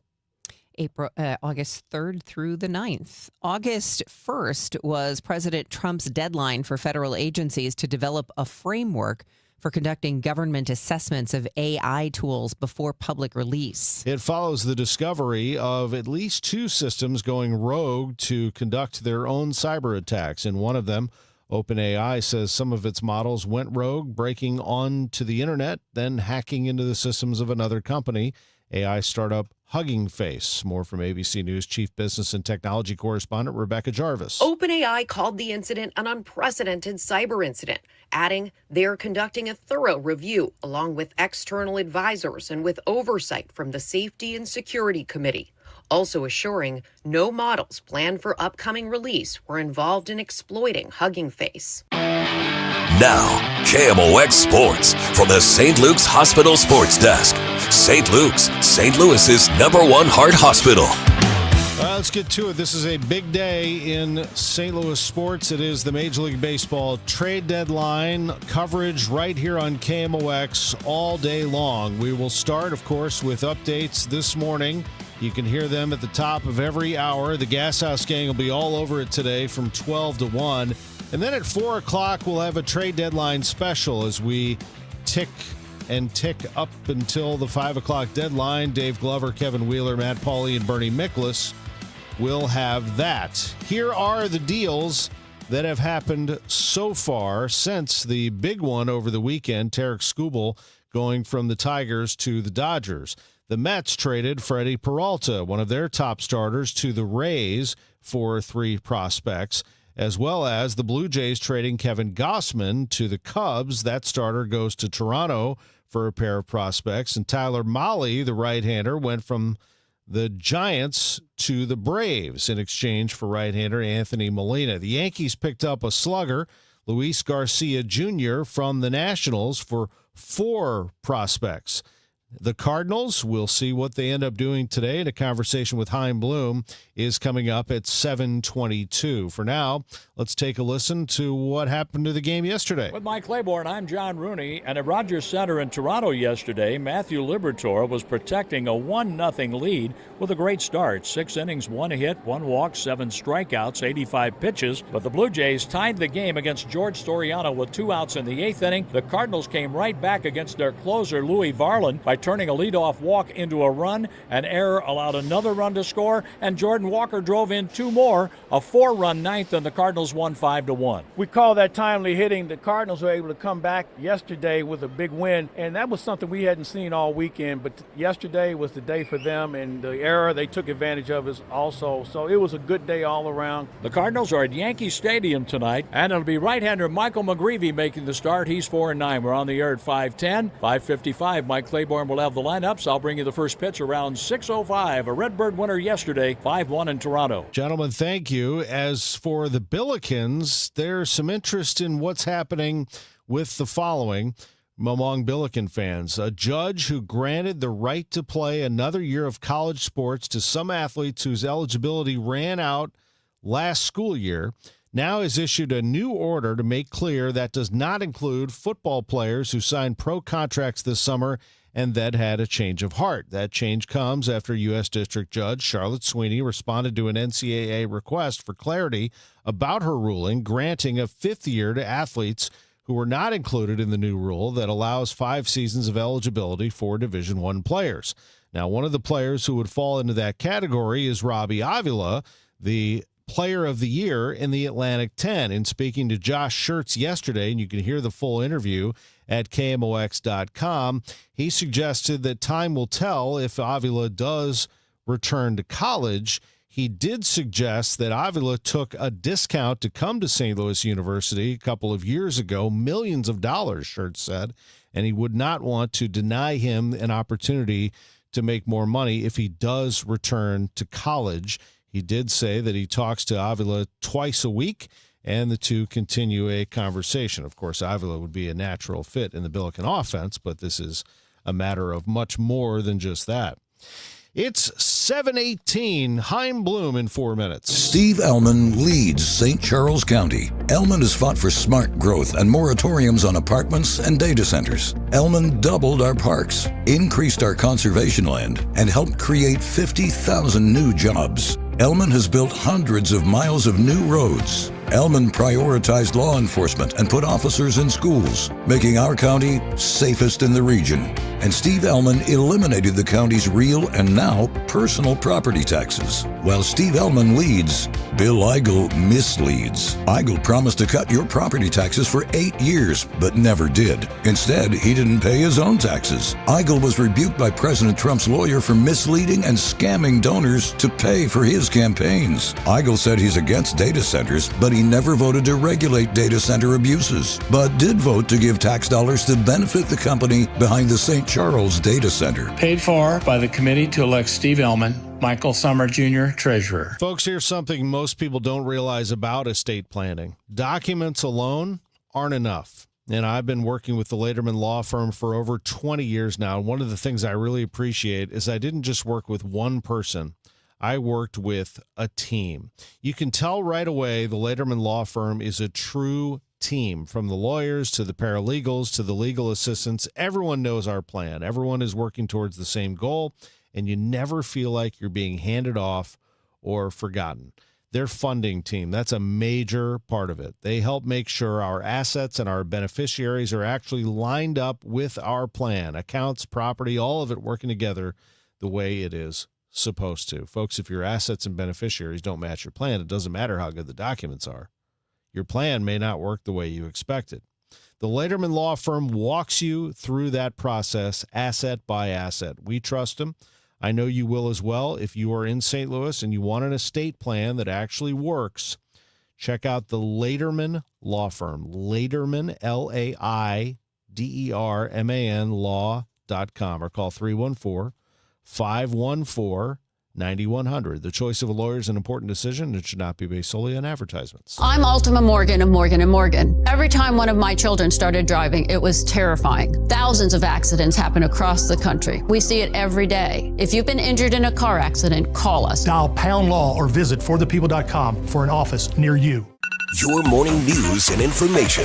Total Information AM. 7:21 and time to check the roadways. Roger Brand is in the Overhead Door Company of St. Louis Traffic Center. Well, there's still no worries on the interstates, really, for almost everybody, Debbie. Looking out west, 70 coming in from Warrenton, southbound 61, 64 coming out of St. Charles County. It's an easy run for you there, coming up from the south side. 55 coming up through the construction zone, through McNutt, Highway Z. Everything's on the go, headed up toward 270 and ramping onto 270. And 270 itself still looks great, from 55 up to Gravois, 44 Manchester up to 64. Eastbound 30 back to seeing a little more volume up the hill from Mauer to 270, but it's not a jam. Tesson Ferry doesn't look as bad as it did earlier. There was some slow traffic through Schuessler. And on the Illinois side, seeing a little more volume here. Westbound 64 now approaching 25th Street up to the 70 split. Again, that West 70 ramp is closed. Eastbound 5570, a couple of slowdowns between 203 and 111, but it's an actual jam on westbound 5570. Pretty solid from 255 pretty much the entire way to 111 currently. Next update at 7:30 from the Overhead Door Company of St. Louis Traffic Center. AccuWeather meteorologist Joe Lundberg says cloudy for a little bit, but mostly it's going to be sunny and pleasant today, and a high of 84 degrees. Clear low 68 tonight. Tomorrow, mostly sunny, warm, high 89. It's 68 right now. Let's take a listen to Cardinals president of baseball operations, Chaim Bloom. I had a chance to visit with him exclusively yesterday, just hours before the trade deadline, about 30 hours before the deadline when we talked. It's at 5 o'clock Central Time today. Here's part of what we discussed. Cardinals president of baseball operations, Chaim Bloom. Hello, Chaim. Good morning. Morning. If we had missed this segment for some reason, you know that sends alarm bells throughout Cardinal Nation. They'd be like, "Oh boy, something's cooking." Chaim's unavailable. Yeah, I did miss y'all's first call, but was able to organically wrapped the phone call I was on enough to make the second. So we're all right here. So we are at that time, and we're a day from the deadline, a little over 24 hours, but the phones are busy, aren't they? Yeah, things, this would happen, this is around the time before the trade deadline when things really pick up. For better or worse, as an industry, everybody seems to push most of the business into the last couple days, and that's where we're at. So that is definitely something that you could feel it. You could start to feel it a little bit later last night, and now you could feel it this morning. We're going to be working the phones pretty good between now and tomorrow evening. Obviously, you all have done your homework on what tomorrow could be, but do you still maintain that anything can happen before the deadline? I mean, you told me a couple weeks ago, you said, look, sometimes you get a phone call right before the deadline is something that came together that you never thought could happen.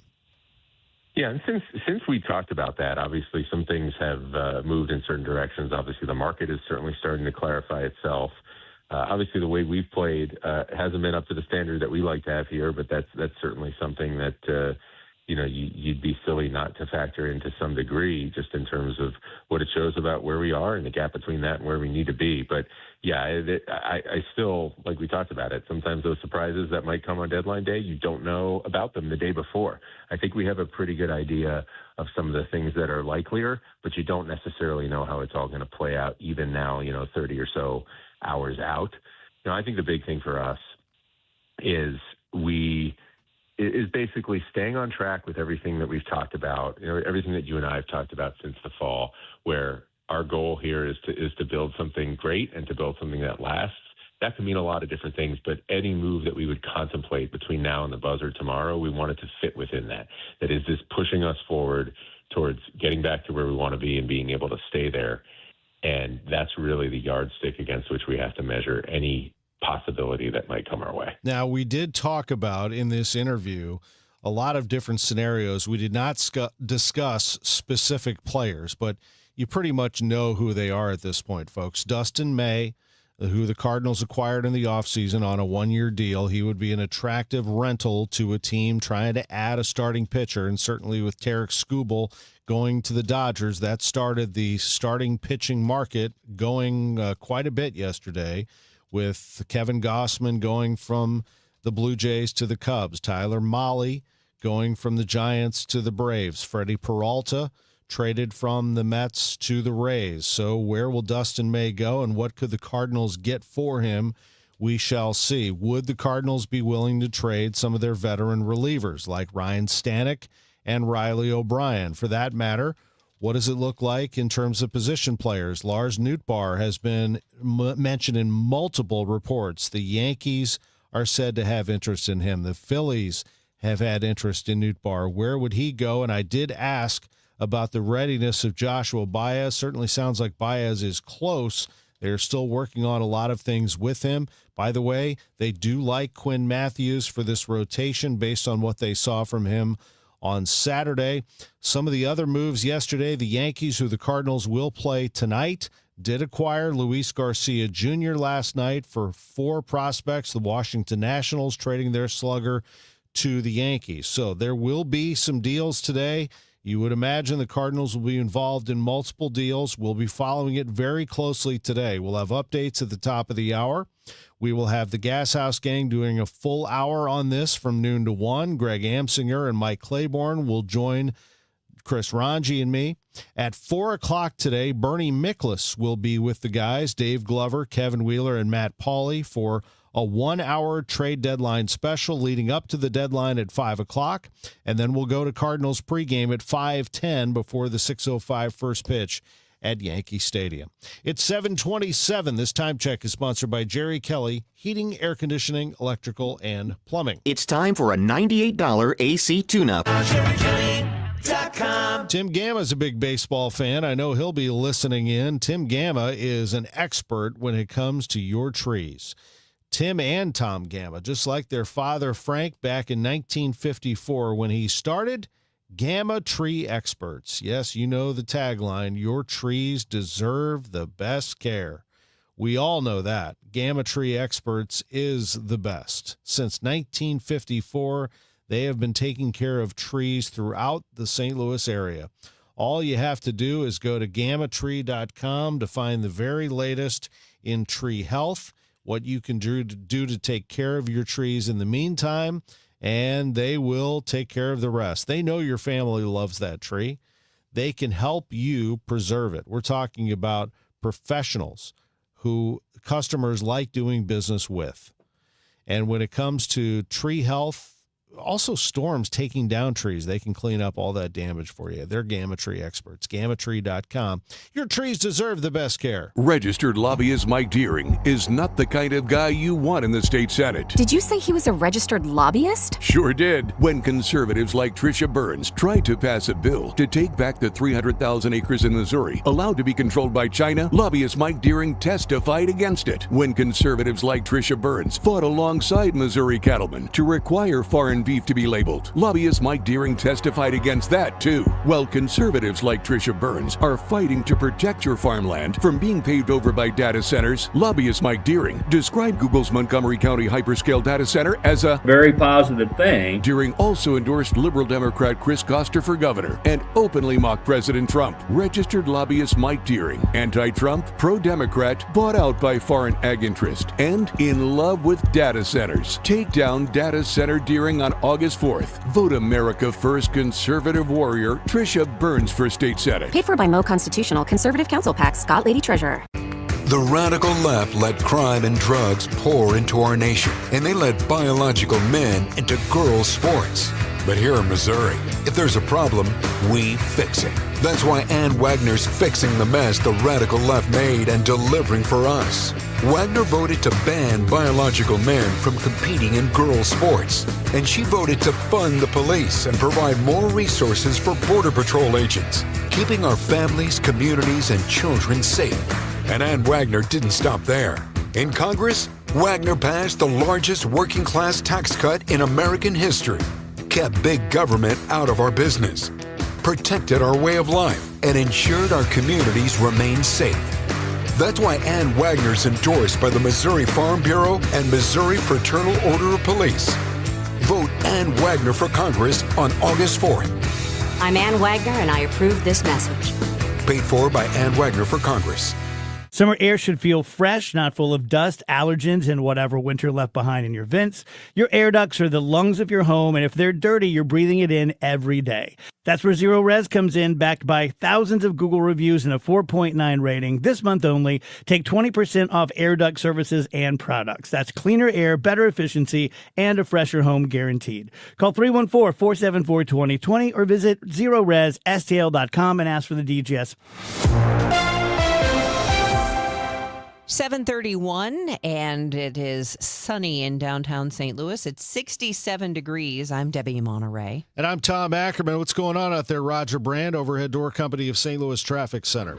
Well, so far it's been a pretty good morning, Tom. I mean, we're getting a little busier, but other than that, it's doing okay out there, just building volume as we go. So that means if you're on eastbound Highway 30, there's some more volume, Mauer to 270. Tesson Ferry at Schuessler doesn't look as bad. North 55, the right lanes look a little crowded around Madison Road. North 270 starting to slow down now. Approaching Doherty Ferry up to Manchester, that's about the worst of it there. If you're southbound on 61, the ramp to eastbound 70 just looks a little off the pace, but through traffic's fine, and through traffic on 64 just slow at 170. Now, on the Illinois side, there's a little busier runs going on here. Westbound 64, west of 111 up to the 70 splits heavy. Eastbound 64 jams, getting onto 5570 at Exchange where it's down to one lane. It's slow 203 to 111, and westbound 5570, that's stop and go from 255 most of the way to 111 currently. Next update is 740 from the Overhead Door Company of St. Louis Traffic Center. It's going to be sunny to partly cloudy today and 84 degrees. Actually, this is the nicest day of the week, although it's not going to be too bad for the first week of August. Right now, it's 67 degrees with sunshine. In the news this morning, Total Information AM on KMOX continues at 7:32. Another violent weekend in the Metro East. Illinois State Police assisting the Washington Park and East St. Louis Police Departments in two separate fatal shootings. The Belleville News-Democrat reports the St. Clair County coroner says 22-year-old Eric Swearingen Jr. was shot in the 1500 block of North 46th Street, and 29-year-old DeMonte Hunter was shot on North 24th Street. And also in the news, President Trump threatening to move forward with a fund to compensate his allies if 2 Republican holdouts won't support his nominee for Attorney General. We get more from Terry Keshner, who spoke to an Illinois senator on the matter. It's the pushback of the lame ducks. Illinois Senator Dick Durbin speaks to the motive of Republican Senators John Cornyn and Tom Tillis, who are not supporting Todd Blanche's nomination for Attorney General. I'm one of them, so I can say that. Those of us who are not running for re-election may view politics a little differently. Certainly some of my Republican friends who said little or nothing about the president, critical of his administration, have changed their tunes now that they are not running for re-election. A vote on Blanche's nomination is now set for Tuesday after a scheduled Thursday vote was postponed. Terry Keshner, News Radio 105.9 WBBM. This is KMOX at 7:34. Time check and the news sponsored by Michael's Flooring Outlet, the flooring experts, michaelsflooringoutlet.com. Another app for inventory, one for CRM. Oh, don't forget accounting. Wait, which login was that? Or you could use Odoo, one fully integrated system that does it all without the hassle.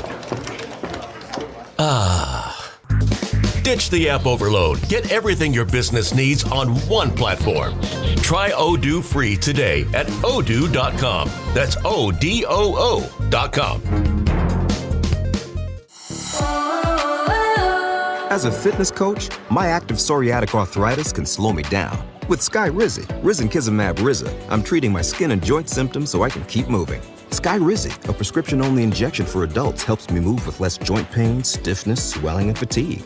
And for those who have plaque psoriasis, 90% clearer skin is possible. With Skyrizi, there's no daily dosing. It's just 4 doses a year after 2 starter doses.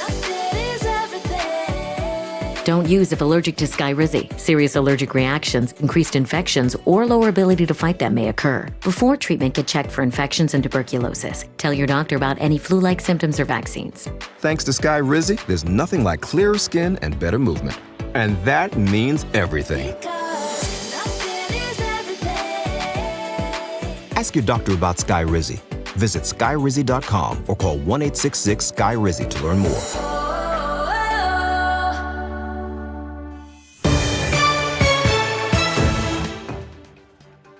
It is now 7:35. Thanks for tuning in to Total Information AM. We're 5 minutes away from traffic and weather. Should be a really nice week, and so far so good on the roadways.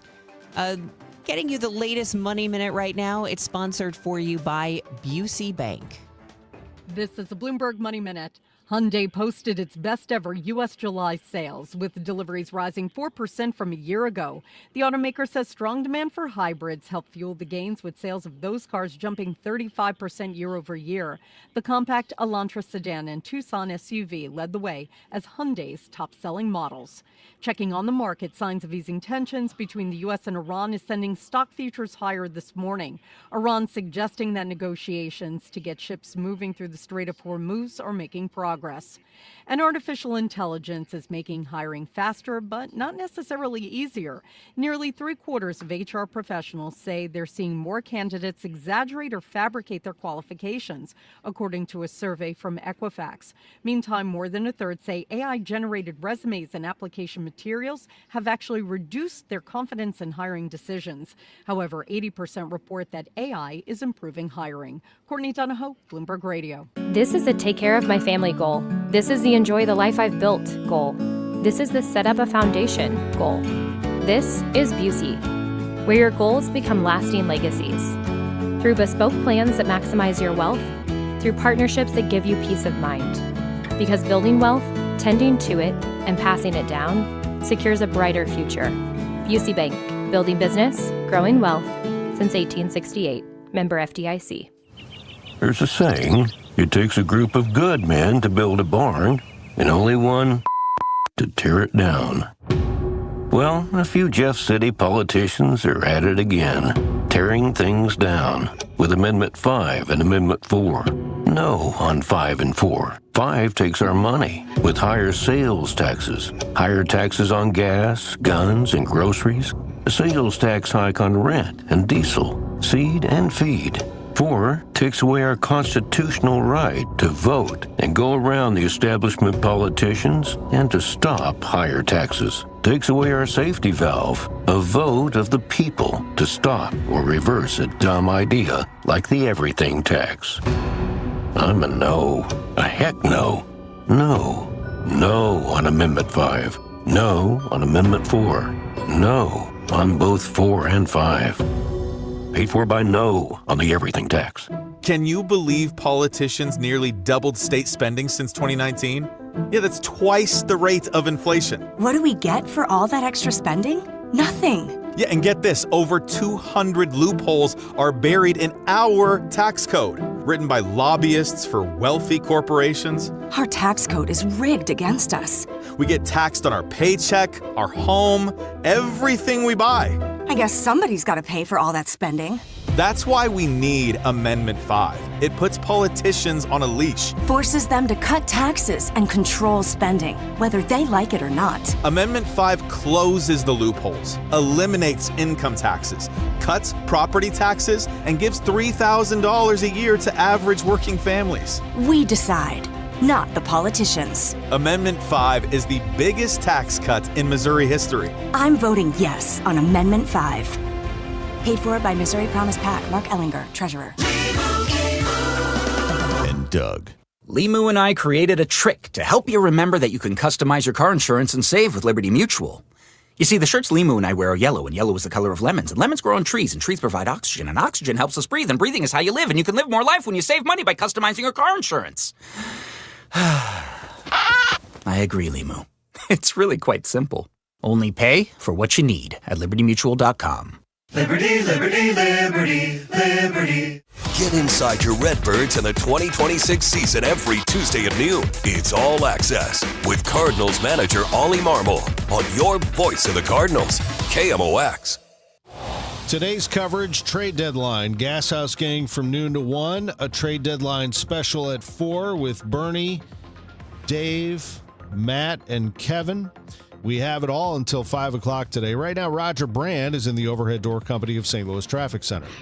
Well, looking good on the area roadways, getting busy, but other than that, it's not bad. Just some volume here and there. So if you're on the run up northbound 55 from about 141 up to the Merrimack, it's a little slow. Northbound 270, north of 44 to Manchester, the busiest part. The right lanes look a little busy around Clayton Road, but it's not all that bad. Out west, we look great. Southbound 61 getting on to eastbound 64 70, both good runs coming out of St. Charles County. Eastbound 64 is just a little slow, approaching 170 through Hanley. It sorts itself out before you even get to Big Bend. Westbound 64. It's a little crowded at Bellevue. Really doesn't look that bad to me there. On the Illinois side, some traffic. Westbound 64 delays 111 up to the 70 split. Of course, that West 70 ramp is closed, but once you get past that point, 64 looks great across the Poplar. Eastbound 64, a little backup approaching 5570 because it's down to one lane if you're continuing on to 5570 there through Exchange, so it's jammed up there. And westbound 5570, you're on the brakes approaching 255 most of the way to 111.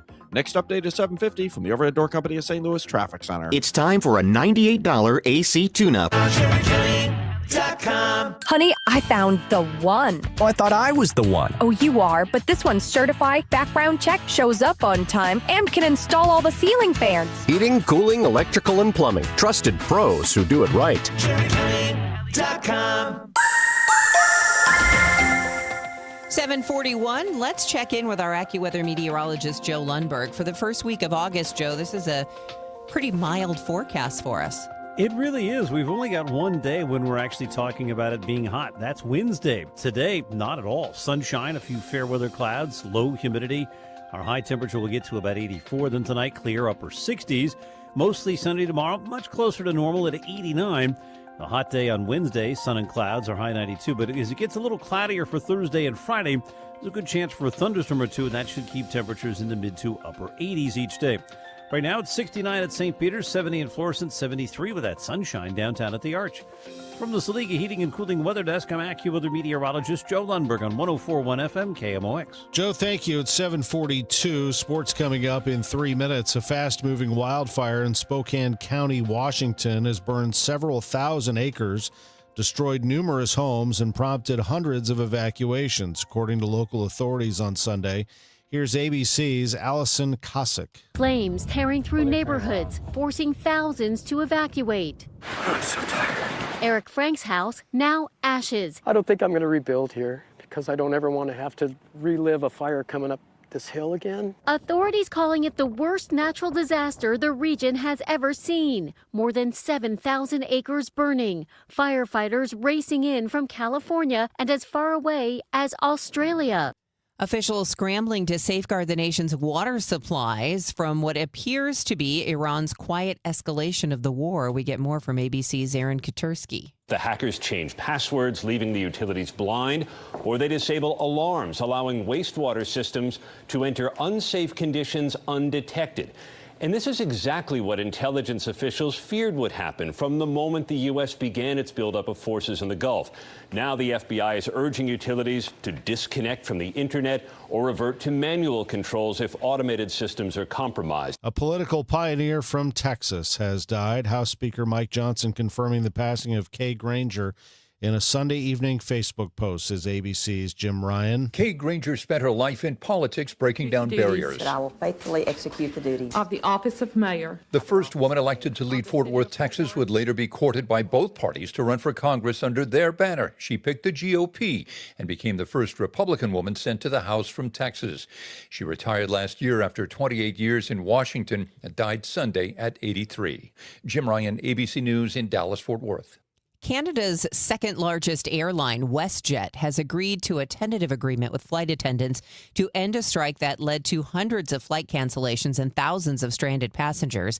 The union representing the flight attendants said today that if the deal is ratified, the agreement will provide for a duty period premium that recognizes more of the work cabin crew are required to perform and increases compensation for that work. Now, KMOX Sports from the St. Luke's Hospital Sports Desk. St. Luke's, St. Louis's #1 heart hospital. Trade deadline day in Major League Baseball. Latest deal to go down this morning would be Huascar Brazuban going from the New York Mets. That is the very latest deal that went down. The White Sox get him, right-handed reliever, so they get some bullpen help. The starters that moved yesterday, Tyler Mahle from the Giants to the Braves, Kevin Gausman from the Blue Jays to the Cubs, Freddie Peralta from the Mets to the Rays. This was after Tarek Skubal went from the Tigers to the Dodgers over the weekend. So as you can imagine, Chaim Bloom's phone is blowing up right now. He has pitchers that he can deal if he wants to. Dustin May, perhaps even Ryan Stanek, Riley O'Brien. Who knows how far down the road he could go. I asked him if there is interest, that if the Cardinals have anything of interest out there. Do they have needs that they have to meet, or are they keeping it open? I don't know that that's an either or. I think it's a good question. Look, we're always, if you have too narrow a view on what you might want to take out of a particular trade deadline, you might miss some opportunities. There's a lot of different ways to build an organization, to build a team, to build a core. And, there are situations where something could come available where you might feel like, hey, this isn't a need. We're doubling down on a strength, but it's a really good player, and this guy fits us, and we want to bring him in-house. You can never have too much depth in any area. That said, I think you can look around the field, both at the big league level and even in the upper minors, and identify, look, these are places where we feel set, where we feel spoken for. These are places where it'd be really good to bring in someone who could complement this group and, be a real factor here going forward. And I would highlight those as needs. But again, I think you got to stay open-minded to wherever there are good players out there. Those types of guys don't often come available. If they're there, you want to see if you can snag them. Cardinals are said to be drawing interest for Lars Nootbaar. Teams like the Mets, or the Yankees rather, and the Phillies are reported to have interest in the Cardinals outfielder. We'll see where it all goes today. A 5 o'clock Central deadline for the Major League Baseball trades. That will be finalized today, and we'll continue to follow it. Now, the deadline is 5 o'clock. What that means is teams must have their trade details finalized and submitted to the league office by that deadline. So after 5 o'clock, there will be trades that will be announced. That's the deadline in order for any acquired players to be eligible for the playoffs. After that, players on the 40-man rosters can't be traded. 5 o'clock Central Time today. So we have plenty of coverage today. We're going to have trade reports at the top of every hour. We have the Gas House Gang today at noon, a 1-hour show, as always, where we will be breaking down the trade deadline. We'll have a trade deadline special today at 4 o'clock during the Dave Glover Show. Dave will have Matt Pauley, Kevin Wheeler, and Bernie Miklasz for a full hour breaking down the deadline, trades as they happen, and then we'll have Cardinals pregame at 5:10 today, leading into the 6:05 first pitch at Yankee Stadium as the Cardinals take on the Yankees. Cardinals won yesterday. They beat the Blue Jays 5-1, captured a game in that series. The parlay of the day, sponsored by Circa Sports. Sports betting the way it should be. Let's take a look at the World Series odds, shall we? And see who the favorite is. I think you probably know by now. It's got to be the Dodgers. And the Dodgers are indeed the favorite at plus 140. That means you would have to bet $100 to win 140. Doesn't seem like a great deal to me. I know they're the big favorite, but somebody could knock them off. The Yankees are plus 625.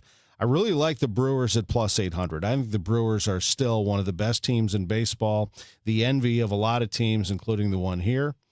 The Braves at plus 1,200, Rays at plus 1,200, I don't see it. Cubs at plus 1,700, I don't see it. I do think the Phillies could have an aggressive day. We'll see. Plus 1,700 for them. So are the Red Sox at this point. Parlay of the day sponsored by Circa Sports. Sports betting the way it should be. America is turning 250 this year, and Circa Sports is celebrating by offering all users in Missouri $250. For everyone in Missouri, all you have to do is deposit $250 on your Circa Sports app, then play through that deposit. Once you do, Circa Sports will reward you with $250 right in your account. This is available for everyone in Missouri, new and existing users. Celebrate 250 years and find out more at circasports.com today. Must be 21 or older and in Missouri. Gambling problem? Call 1-800-GAMBLER. In a county full of slick politicians, one man never got the memo. Jake Zimmerman. He may not be cool, but as county assessor, Zimmerman delivered. Here's Jake. I stopped casinos taking money from our schools and cracked down on wealthy developers dodging taxes. The St. Louis American called his office a model of respectful competence, and the Post-Dispatch just endorsed Zimmerman in his campaign for county executive for his pledge to take the drama out of county government. As county executive, he'll make life more affordable and stand up to MAGA's attacks on our rights. I'm not flashy, but I get results, and I've got your back. Then there's Brian Williams. Williams voted with MAGA Republicans to open the door to extreme abortion bans, and now MAGA is bankrolling Williams with $150,000 in donations. Brian Williams and MAGA can't be trusted. Jake Zimmerman is on our side. Paid for by Citizens for Jake Zimmerman. Jeannie Kirkton, Treasurer. St. Louis, are you ready to rock? AC/DC is bringing the Power Up Tour to the Dome at America Center Tuesday, September 8th. Hear legendary hits like Back in Black, Thunderstruck, and Highway to Hell, performed live by one of the greatest rock bands of all time. Don't wait on tickets. They're still available at Ticketmaster.com. AC/DC, the Power Up Tour, Tuesday, September 8th. For more information, go to KMOX.com/events. Broadcasting from the Scott Credit Union Studio, 104.1 FM KMOX. Now the news at 9, The Talk.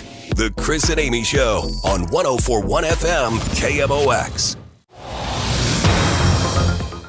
It is 7:52 and time for Roger Brand and the Overhead Door Company of St. Louis Traffic Center. Well, North 270 right now, Debbie, just sort of bogged down in a few spots from 44 up through Manchester. Not as bad once you get north of there. The right lane's a little busy around Clayton Road. Eastbound 64 McKnight through Hanley are pretty heavy. South 170 slows from the Parkway down to 64. Westbound 64 McCausland through Big Bend, a little volume there. Most of the volume's on the Illinois side right now. Eastbound 64 is jammed from 3rd Street on to 5570 due to the one-lane stretch there at Exchange. Westbound 5570, that's a solid jam from 255 almost the entire way to 111. Eastbound's just a little slow at 111 there. And westbound 64, stop-and-go pockets from 111 up to the 70 split west of there, though it's a good run across the Poplar. Next update is 758 from the Overhead Door Company of St. Louis Traffic Center. Easy forecast, Roger. Pleasant, high 84 today. Clear, low 68 tonight. Tomorrow, sunny and warm, a high of 89. 68 right now. St. Louis County teens have 5 more chances to become a certified babysitter. 5 more chances this year. The St. Louis County Library is offering safe sitter programs once a month. Anthony Martinez is a reference librarian and the program instructor. He spoke with our Jade Aubrey and said he teaches young babysitters more than just life-saving techniques. So Safe Sitter is a national nonprofit organization that developed a curriculum back in the 80s that other institutions around the country could adopt and teach in their communities. Over the years, it's become this full-fledged day-long program. It's about 6.5 hours long. We cover safety skills, childcare skills, first aid, choking rescue, of course, CPR, and then business skills at the end. So it really covers the whole gamut of the babysitting experience. And it culminates in a certificate of completion and a student handbook that the kids keep with them. It's about a 50-page handbook that covers all the information, and then they can have that on the job with them. And the certificate is something that they can show to potential employers, to say, hey, I'm taking this super seriously. And the curriculum, was, again, created by Safe Sitter, but in collaboration with pediatricians and other experts. So it's really top-notch stuff. And I heard you say earlier that besides CPR and other first aid skills, the kids also learn business skills. What kind of business skills are they learning that pertains to babysitting? So we talk a lot about screening and all the steps that go along with that, just so that the kids are absolutely ready for each and every job, and all the subtleties that go along with that, right? Like including calling the potential employer back, don't text them, and then when you do meet them in person for the first time, like good old fashioned handshake and a smile, like stuff that I've noticed that the kids don't feel super comfortable with, which makes sense. They're younger, but also in 2026, I think these are just things that maybe we see slightly less. And so we literally practice that. I have them come up and shake my hand. And then, all the intricacies too of like when they visit the families, taking a tour of the house, making sure they know where the, exits are in case there's a fire, and taking notes. That's a huge thing. We really encourage them to write things down, which again is something that seems to be on the decline.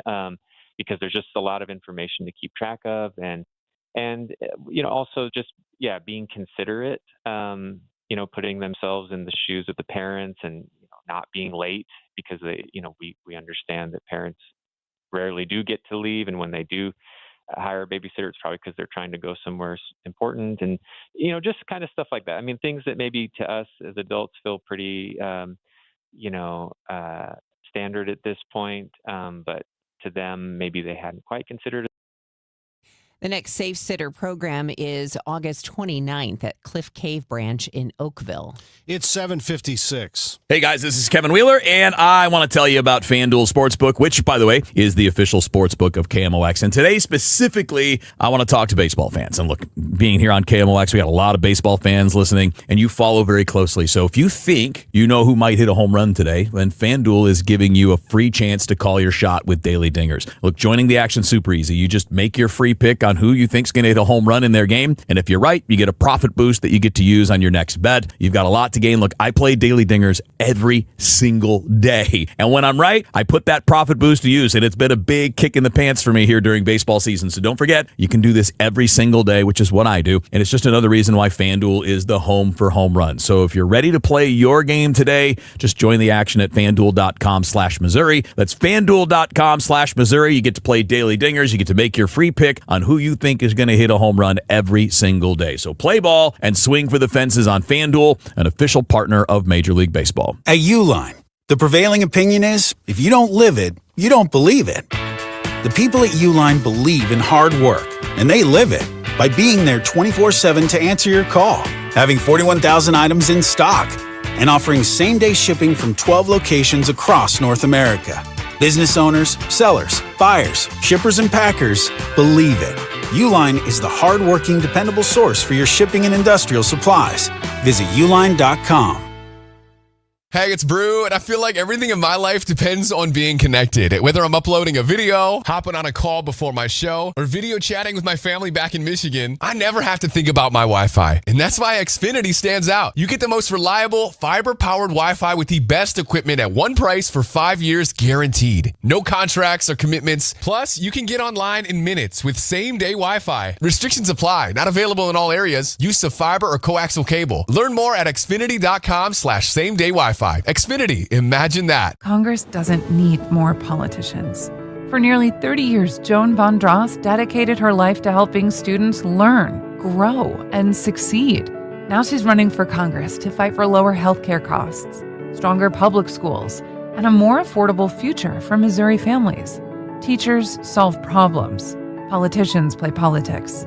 I'm Joan Von Dross, Democrat from Missouri CD2, and I approve this message. Vote for me on August 4th. Paid for by Von Dross for Congress. 7:58. Here's Roger Brand in the Overhead Door Company of St. Louis Traffic Center. Well, Debbie, we got backed up traffic on the Illinois side, eastbound 64, a little backup, approaching 5570 just east of 3rd Street. It's down to one lane there through Exchange utility work going on. Westbound 64, 111 to the 70 split. You have stop-and-go pockets, and westbound 255, a solid, or 5570 rather, a solid jam westbound 255 to 111. Next update at 8:10 from the Overhead Door Company of St. Louis Traffic Center. Hey, we got a nice one out there, Roger. It's sunny. It's 68 degrees downtown at the Arch. I'm Tom Ackerman. Here's what's coming up with Megan Lynch in Total Information AM. A new report suggests restaurants are leaving a lot of money on the table if they aren't allergy-friendly. Megan has more after the news. Illinois has logged more tornadoes than any other state so far this year. AccuWeather's Heather Zare will tell us why. And with more severe weather this year, you may be considering a generator for your home. Michael Calhoun has some do's and don'ts. Our reliance on the digital world creating a need for new terminology, fubbing, synthetic consensus, the spiral of science. KMOX media expert Julie Smith will have more coming up after the news. News, talk, cards. KMOX AM St. Louis. KMOX FM Hazelwood. Always live on the free Odyssey app. ABC News, I'm Sherry Preston. Hundreds of buildings and homes destroyed in Washington state by wildfires in Spokane. Here's ABC's Alex Stone. This is actually 3 separate fires now being run as one because they're all right here around Spokane. So they're being called a complex, which is they are 3 individual fires not connected, but now they're just being fought as one fire because they are so close. Oil prices have fallen this morning after President Trump announced he's pausing more attacks on Iran. He also says there will be negotiations with Iran today. Iran says that is not happening. New orders overnight from acting Attorney General Todd Blanche could help lock up his nomination to get the job permanently. One ends the so-called anti-weaponization fund. The other limits the Trump family's immunity from IRS audits. And just in, Canada's second largest airline, WestJet, now says it has a tentative agreement with striking flight attendants. It was forced to cancel hundreds of flights over the weekend. This is ABC News. College campuses will soon be filling up with students, and sorority houses will also soon be filling up with Rush candidates. ABC's Hannah Patah says Rush, including Rush Talk, has become big business on social media. Sophia Sesto, a vice president at Poppy, says finding the right Rush Talk faces to promote their product can translate into millions of dollars of exposure. We actually onboarded 250 new Poppy ambassadors that will be sampling Poppy on campus, creating epic digital content. Many of those applicants hoping to become the next Kylan Darnell. Today is the first day of Bama Rush. Darnell was a freshman at Alabama in 2022 when she became synonymous with the first wave of Bama Rush. She was able to turn brand partnerships into a lucrative career as an influencer. The high price of beef is changing cookouts this summer. Sam's Club says chicken was the top choice for grilling for the 4th of July in 19 states, and pork was number 1 in another 15 states. I'm Sherry Preston, ABC News. At 8:02, we have sunny skies, 68 degrees, Today is Monday, August 3rd. I'm Megan Lynch.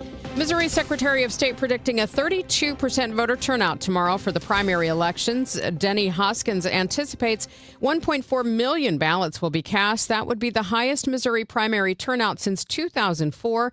The polls will be open from 6 Tuesday morning until 7 Tuesday night.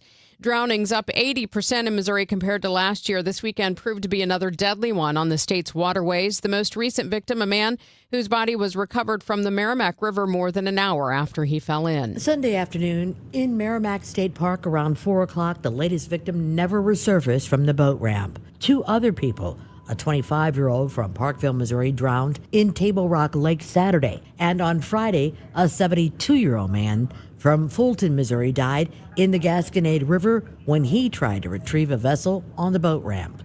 Sunday's drowning now brings the number of people who have lost their lives on Missouri waterways to 29. Missouri State Troopers have important reminders if you intend to get in the water. Be aware of hazards such as the current, waves, rocks, vegetation, and drop-offs. Always swim with at least one other person. Never leave children unattended on or near the water. The safest way to assist a person drowning is by extending an object or throwing a flotation device. Maria Aquina, KMOX News. Ferguson police and the St. Louis County prosecutor will hold a news conference today announcing an arrest has been made for the June 30th shooting death of Shaquilla Martin. Ferguson Police Chief Troy Doyle says the 35-year-old was gunned down in front of her children while buying them some drinks at a convenience store. Last week, we told you Senator Eric Schmidt touted a big defense win for Missouri. This morning, Michael Calhoun has details. Whiteman Air Force Base in west central Missouri is one step closer to securing a replacement mission for the 442nd Fighter Wing as the Air Force phases out the A-10 aircraft. The Air Force identifying Whiteman as the sole candidate location for a new F-15E Strike Eagle mission. Missouri Congressman Mark Alford tells MissouriNet it took years of work to get to this point. We've been working on this for 3.5, 4 years. I think we finally got through, and this week the Air Force notified me that they are going to bring the F-15Es to Whiteman Air Force Base, 24 of them eventually. Alfred says the decision helps to secure the future of the 442nd Fighter Wing, preserving jobs and a fighter mission at Whiteman. If approved as planned, those 24 F-15E Strike Eagles would begin arriving at the base by 2031. Michael Calhoun, KMOX News. New cuts to Medicare Part D will hurt those enrolled, according to the former chief medical officer at Express Scripts. Dr. Ed Weisbart says the subsidies were created to keep premiums down while enabling caps on drug spending. Weisbart says by making drugs more affordable, it's made the program far better for patients, adding he can't understand why the Trump administration decided to cut the subsidy a year and a half early. Those subsidies were planned to continue protecting people up until the end of 2027, but for whatever reason, which is beyond my pay grade, the federal government decided to intervene now and end those subsidies much more quickly. Miriam Roden is a physician on a fixed income and is also enrolled in Part D.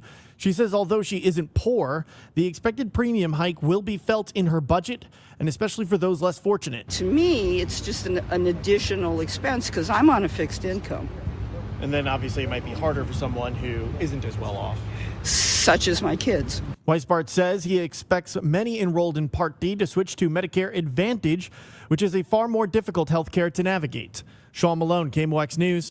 A scientific discovery with Southern Illinois University's name on it is drawing international attention. Rachel Pearson has the latest from our sister station, WBBM. A newly identified microbe named SIUC1 is giving scientists some fresh insight into some of Earth's oldest and most extreme forms of life. Researchers at SIU Carbondale say the organism thrives in temperatures around 150 degrees Fahrenheit and survived deep underground without any sunlight or oxygen. Now, the discovery also led scientists to rethink a decades-old lab technique that's used to grow, which could make it easier to study thousands of organisms that have been difficult to culture. Researchers say the work may also help shape future searches for life beyond Earth. Could veterans be offered GLP-1 weight loss drugs like Ozempic and Wegovy to help get their alcohol addiction under control? The VA has just begun a new clinical trial to find out. Previous studies have shown that GLP-1 drugs have helped people with substance abuse disorders. Fox News senior medical analyst Dr. Mark Siegel is confident of the results of this new VA study. There's no question, and I want to tell you I already know the answer to this, because Zaid Al-Ali out in St. Louis, who I've interviewed multiple times, did 600,000 people studied, a huge VA study already, and showed a marked decrease in substance abuse, including alcohol, when the patients were taking the GLP-1s. This study will enroll more than 600 veterans at 18 VA medical centers across the nation, but not here in the St. Louis area. Currently, more than 400,000 veterans have been diagnosed with alcohol use disorder. Fred Bottomer, KMOX News. Still ahead on Total Information AM, a new report suggests that restaurants that don't cater to food allergies are leaving a lot of money on the table. We'll tell you more about that, plus traffic and weather in 2 minutes here on KMOX. It's 8:08. Steve Ellman leads St. Charles County. Ellman has fought for smart growth and moratoriums on apartments and data centers. Ellman doubled our parks, increased our conservation land, and helped create 50,000 new jobs. Ellman has built hundreds of miles of new roads. Ellman prioritized law enforcement and put officers in schools, making our county safest in the region. And Steve Ellman eliminated the county's real and now personal property taxes. While Steve Ellman leads, Bill Eigel misleads. Eigel promised to cut your property taxes for 8 years, but never did. Instead, he didn't pay his own taxes. Eigel was rebuked by President Trump's lawyer for misleading and scamming donors to pay for his campaigns. Eigel said he's against data centers, but he never voted to regulate data center abuses, but did vote to give tax dollars to benefit the company behind the St. Charles data center. Paid for by the committee to elect Steve Ellman, Michael Summer Jr., Treasurer. Liberty Mutual customizes your car and home insurance. And now we're customizing this ad for your morning commute to wake you up, which could help your driving. Science says that stimulating the brain increases alertness. So here's a pop quiz. How many months have 28 days? What gets wetter as it dries? What has keys but can't open locks? If you don't want to hear the answers, turn off this Liberty Mutual ad now. 12 months, a towel, piano. Enjoy being fully alert. Liberty, liberty, liberty, liberty.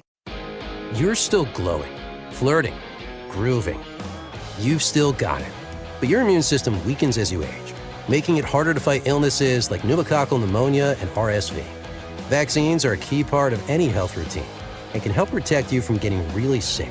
Ask your doctor or pharmacist which vaccines you need. See more at PfizerForAll.com. Sponsored by Pfizer.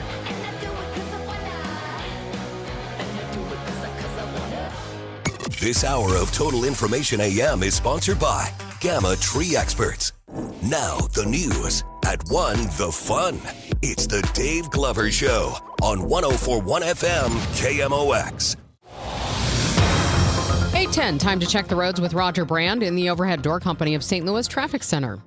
Well, the busiest stretches still seem to be on the Illinois side, Megan. Westbound 64 is a little better, but still delays from 25th Street up to the 70 split. Of course, that 70 west ramp is closed from 64, but 64 west of there is fine across the Poplar. Eastbound 64 a little heavy, 3rd Street onto 5570 due to the restrictions due to road work there through Exchange. And westbound 5570 is a solid jam from 255 most of the way to 111. Eastbound there is just slow passing 111, so it's not as bad on the eastbound run. On the Missouri side, North 270 approaching Doherty Ferry up through Manchester. Clayton Road's kind of slow. South 170 still has a backup pretty close to the Parkway. Eastbound 64 just kind of slow past the Interbelt, but the rest of the interstates continue to look pretty good so far this Monday morning. Next update at 8:20 from the Overhead Door Company of St. Louis Traffic Center.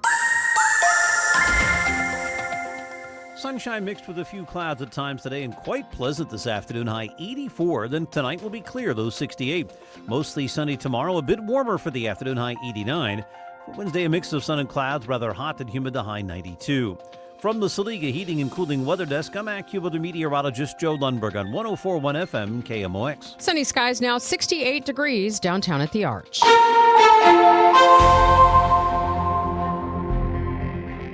This is Total Information AM here on KMOX. I'm Megan Lynch, and this next topic is pretty close to me. Restaurants that fail to give clear information about food allergens could be leaving a lot of money on the table. Roughly 33 million Americans have at least one food allergy, and I happen to have 2 kids with food allergies. There's new research that estimates restaurants are losing $12.6 billion by failing to cater to these diners. Joining me now, Stephen Nolan, CEO of Nutritics, a company that provides a platform for menu, recipe, nutrition, allergens, and compliance data for restaurants. Stephen, thanks so much for joining me. Hi, Megan. Great to come on. When we look at that $12.6 billion figure, where do you get that figure from? Yeah, so what we have done is we have done quite a detailed survey of allergy-affected diners, really across the US, to understand their behaviour and how exactly the importance of allergen information impacts their dining choices and decisions. And what we found actually is that, and perhaps there's no surprise, is that about 95% of allergy-affected diners have decided to not go to a restaurant on the basis of lack of information being available. And what that does is, that obviously translates into missed covers from a restaurant perspective, and it really percolates beyond just the allergy affected diner, but also actually to their family and friends as well alongside that. And what we've done, just with a little bit of analysis, we've said, well, actually, we have a quite a significant group of allergy affected diners that are choosing not to go to a restaurant, and kind of accompanied by that. And actually, when we translate that and run the numbers, this is actually a multi-billion-dollar challenge for the American restaurant industry that is quite easily addressable as well on the other side. So what did people with food allergies tell you about their experience trying to find a safe place to eat? Yeah, look, they said that it was really a challenge. This is really important information for allergy affected diners, and there's a number of things, I suppose, that kind of come into their decision making process. Like, for example, just over 7 out of 10 diners said that they actually eat at a restaurant more often if they had the allergen information there and available. So it's a really important trust signal for them as diners, that they can see that information and they can accurately and reliably rely on it as well. And as I mentioned earlier, there's 6 out of 10 American consumers as well have said that actually someone else's allergen impacts the choices they have to make around where they go to eat. So whilst it may, as I'm sure it might not be you that has the allergen, you're clearly not going to go somewhere that could put them at risk. So it does affect quite the dynamics of the family eating environment and so on. And ultimately, if you kind of translate that goes directly to the restaurant's bottom line. I have to think that this is a huge challenge for restaurants. I mean, frankly, for anyone, it's a huge challenge in your own home and your grocery shopping. So when it comes to providing complete information, what are some of those hurdles for restaurants?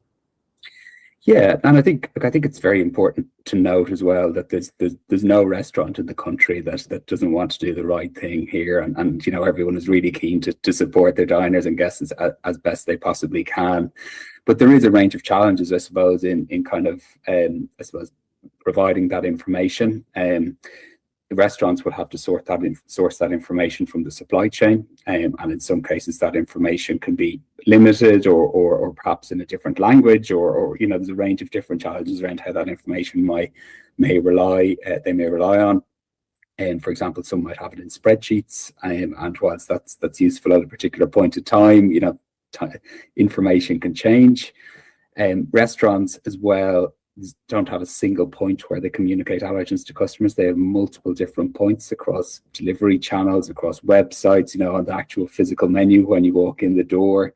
So there's really a number of areas that they kind of have to make sure are all consistently right and accurate and up to date. And then there's specials that might be added to the menu and so on as well. So it's not an easy task for a restaurant to kind of consistently stay on top of this. But what we are seeing actually is we are seeing certainly a much greater appetite amongst the restaurant sector to certainly kind of improve this area.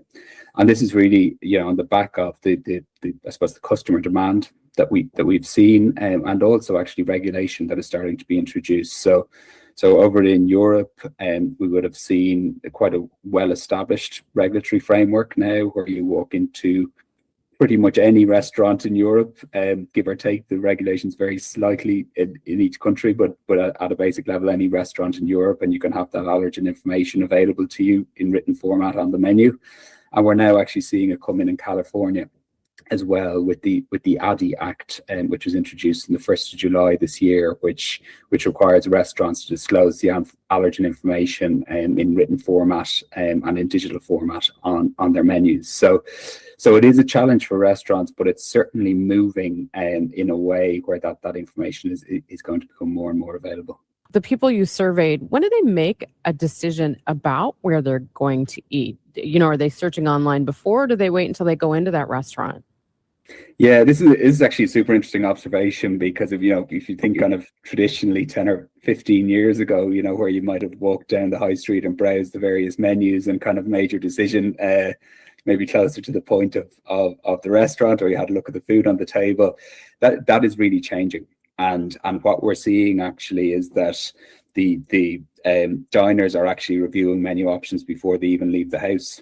So now that decision that was happening on the side of the street or outside the restaurant is now actually happening on the phone in at home.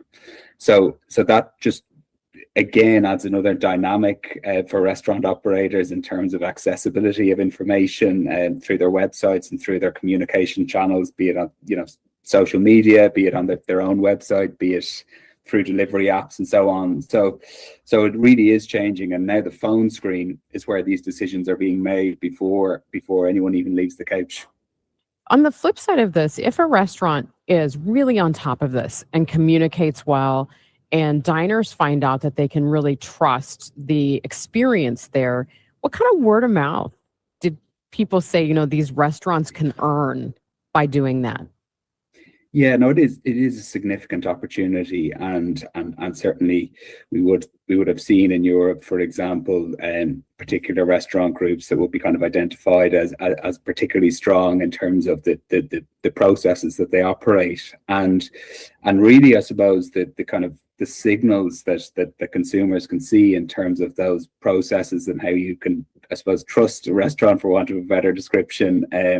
We don't know where you can see the allergen information at a dish level. In some restaurants they may have kind of a general statement that our kitchen handles nuts, but for example, if they're able to break that down granularly by dish, that's a great signal. And if you can see the allergen information across all of the different channels, again, so delivery, website, etc., that's another great signal, because you can see that the restaurant operator has thought about the various ways they communicate with the customer.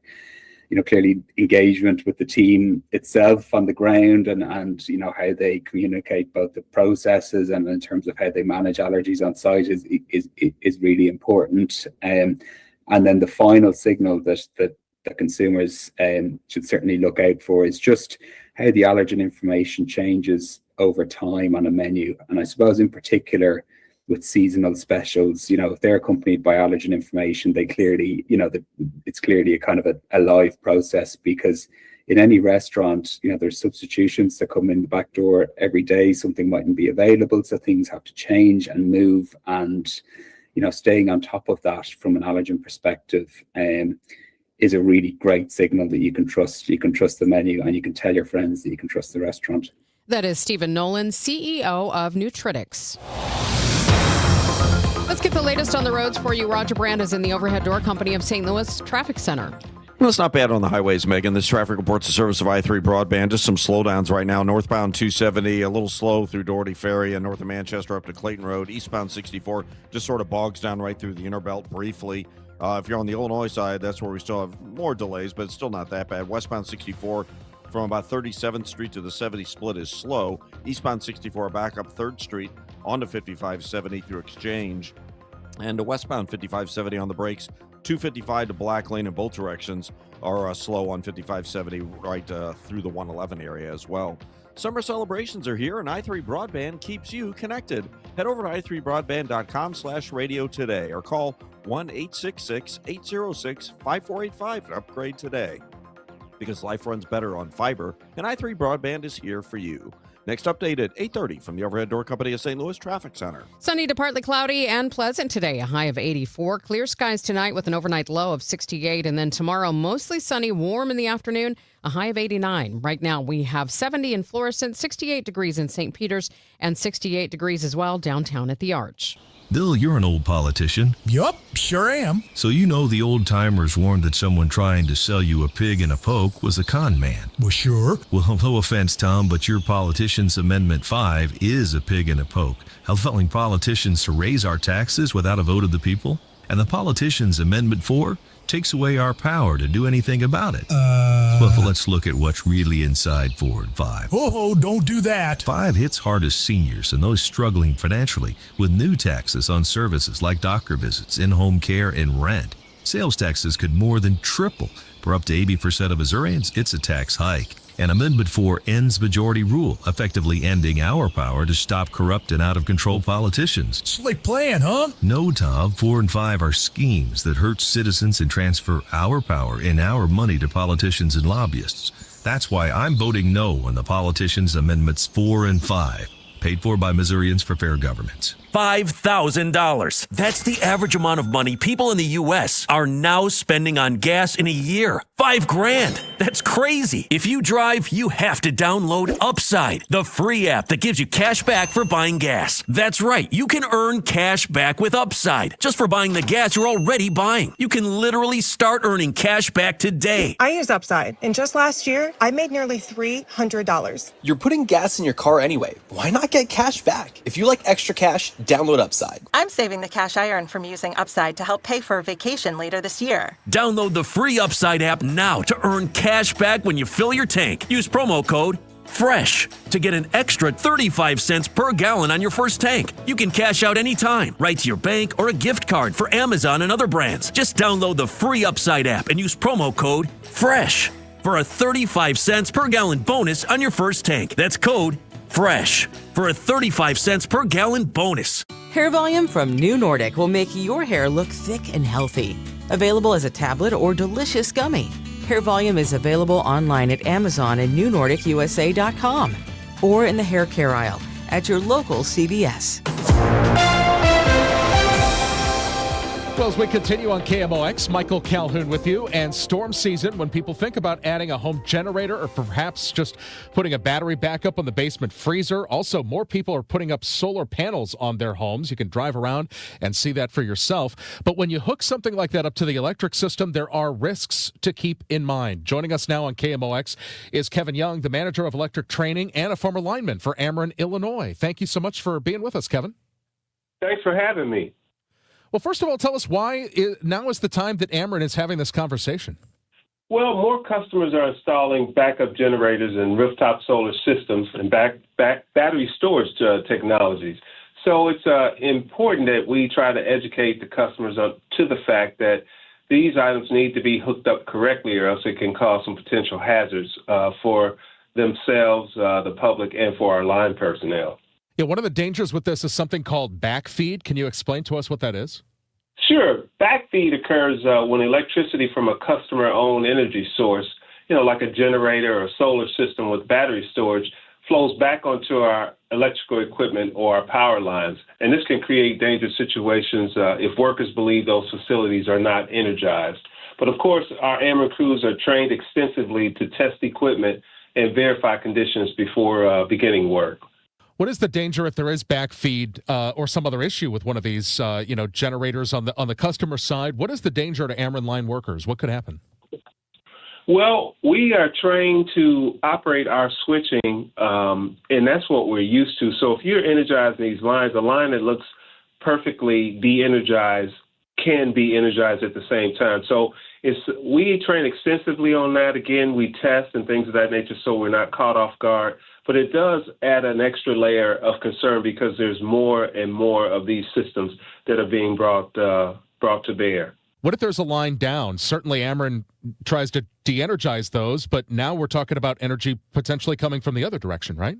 Absolutely. Yeah, if we're in a storm situation and say a service line is down or even a primary wire is down, if a customer is backfeeding that onto our line, that line is energized and a hazard. And there's risk there of a customer or somebody from the public as well as the homeowner themselves getting into that. So that is definitely a hazardous situation.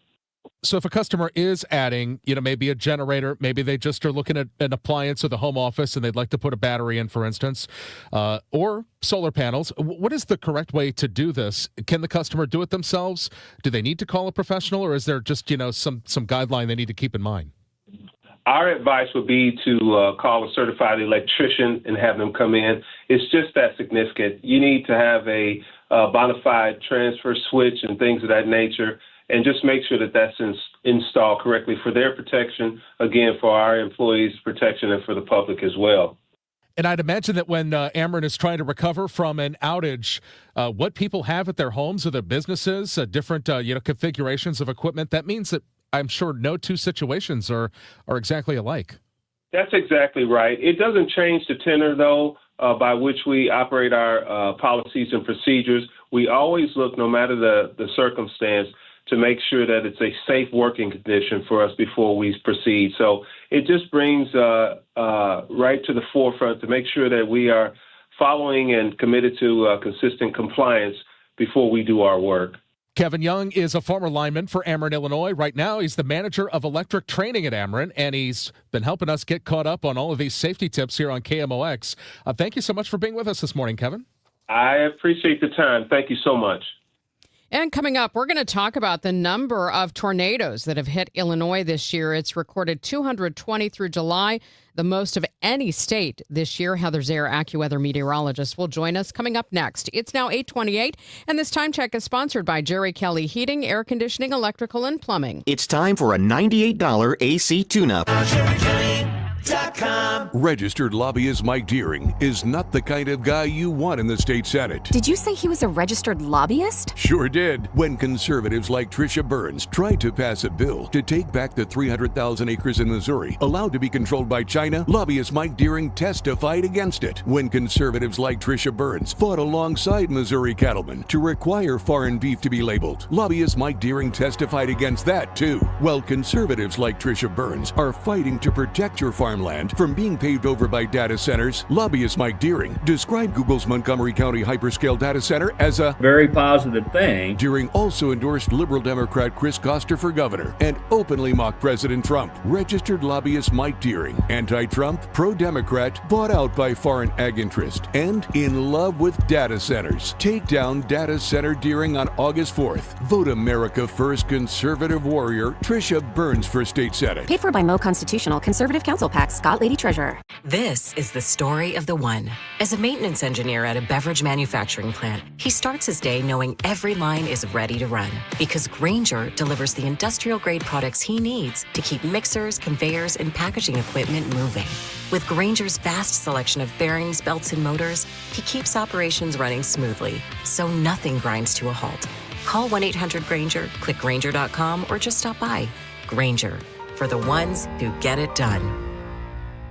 What do parents think of back to school at Staples, where 24-pack Crayola crayons are just 50 cents? Staples has folders, notebooks, and pens at great prices. I'm smiling from ear to ear. It's the most wonderful time. Mom, I missed the bus of the year. It's a wonderful time at Staples, where school supplies start at just 25 cents. Staples. That was easy. Visit your local Staples today or shop online and in the app. Ends 9/12. Exclusions apply. There's a saying, it takes a group of good men to build a barn, and only one to tear it down. Well, a few Jeff City politicians are at it again, tearing things down with Amendment 5 and Amendment 4. No on 5 and 4. 5 takes our money with higher sales taxes, higher taxes on gas, guns, and groceries, a sales tax hike on rent and diesel, seed, and feed. 4 takes away our constitutional right to vote and go around the establishment politicians and to stop higher taxes. Takes away our safety valve, a vote of the people to stop or reverse a dumb idea like the everything tax. I'm a no. A heck no. No. No on Amendment 5. No on Amendment 4. No on both 4 and 5. Paid for by no on the everything tax. Let's get a check of the roads now with Roger Brand. He's in the Overhead Door Company of St. Louis Traffic Center. Well, just got a few slowdowns on the Missouri side right now, Megan. This traffic report's a service of Financial and Tax Strategies. Northbound 55 through 141 headed to Merrimack Bottom, or the Merrimack River, rather. Looks a little busy in that work area. North 270, north of Manchester up toward Clayton Road's kind of busy. The ramp from South 170 onto eastbound 64 is a little backed up. And then on the Illinois side, westbound 64, from about 25th Street or approaching 25th Street to 3rd Street, you've got delays. Eastbound 64 jams getting onto 5570 due to road work. And eastbound 5570 now, we're backed up east of 203 through 111, but the westbound side now has thinned out in that area. Next update at 8:40 from the Overhead Door Company of St. Louis Traffic Center. If your retirement plan is mostly what if and a little fingers crossed, you deserve better answers than that. Check out Wealth and Wisdom Saturdays at 7 a.m. here on KMOX. I'm Gary Goldberg. Call 800-966-1690. From the Saliga Heating and Cooling Weather Desk, it looks like we're going to have sunny to partly cloudy skies today. Pleasant, a high of 84. Clear tonight with a low of 68. Right now we have sunny skies, 68 degrees downtown at the Arch. Preliminary counts show Illinois has recorded 220 tornadoes through July 29th, the most of any state this year. AccuWeather meteorologist Heather Zayer joins me now to talk more about it. Good morning, Heather. Hey, good morning. How are you today? Doing well. Curious about what has triggered so many tornadoes in Illinois this year. Well, it seems like looking back to the beginning of the year that we had a couple of things that kind of combined to be able to do this. Now, part of it seems to have actually been the drought and the heat that has been so common in the Southwest this year.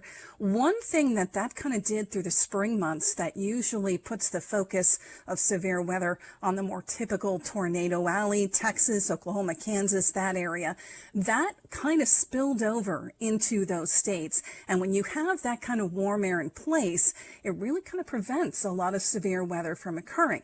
And so that kind of shifted the storm track a little bit further north than usual. Unfortunately for Illinois, that did mean that the severe weather was much more common across Iowa, Missouri, especially Illinois, but also Wisconsin and Indiana. So that kind of took the brunt of it this year. Could we continue to see extreme weather through the rest of the summer and, push those numbers in Illinois up even higher?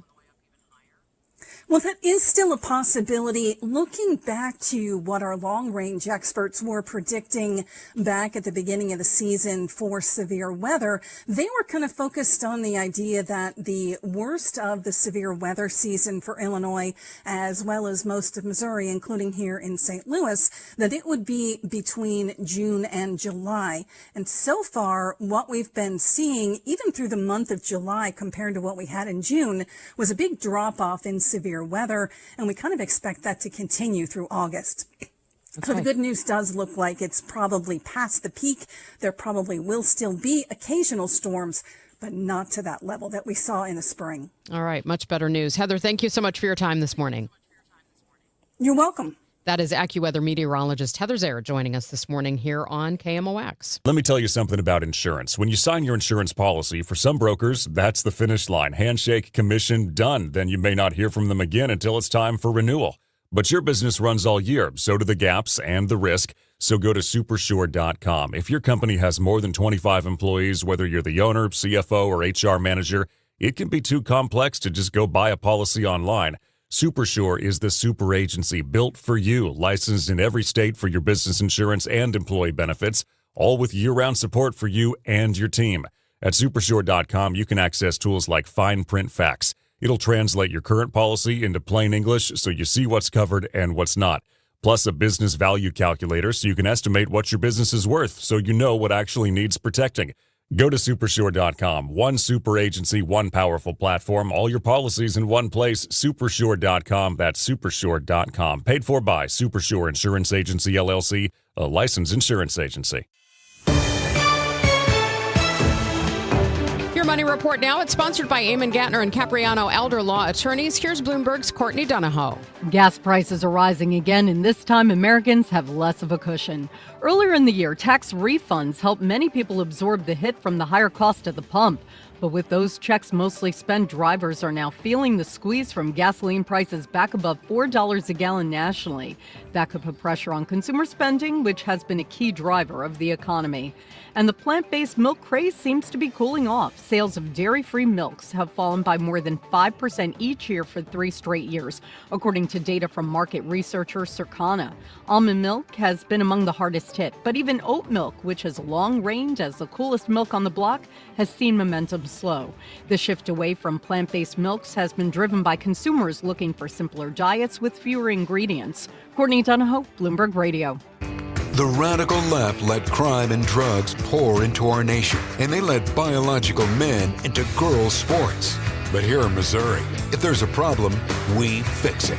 That's why Ann Wagner's fixing the mess the radical left made and delivering for us. Wagner voted to ban biological men from competing in girls' sports, and she voted to fund the police and provide more resources for Border Patrol agents, keeping our families, communities, and children safe. And Ann Wagner didn't stop there. In Congress, Wagner passed the largest working-class tax cut in American history, kept big government out of our business, protected our way of life, and ensured our communities remain safe. That's why Ann Wagner's endorsed by the Missouri Farm Bureau and Missouri Fraternal Order of Police. Vote Ann Wagner for Congress on August 4th. I'm Ann Wagner, and I approve this message. Paid for by Ann Wagner for Congress. Can you believe politicians nearly doubled state spending since 2019? Yeah, that's twice the rate of inflation. What do we get for all that extra spending? Nothing. Yeah, and get this, over 200 loopholes are buried in our tax code, written by lobbyists for wealthy corporations. Our tax code is rigged against us. We get taxed on our paycheck, our home, everything we buy. I guess somebody's got to pay for all that spending. That's why we need Amendment 5. It puts politicians on a leash. Forces them to cut taxes and control spending, whether they like it or not. Amendment 5 closes the loopholes, eliminates income taxes, cuts property taxes, and gives $3,000 a year to average working families. We decide, not the politicians. Amendment 5 is the biggest tax cut in Missouri history. I'm voting yes on Amendment 5.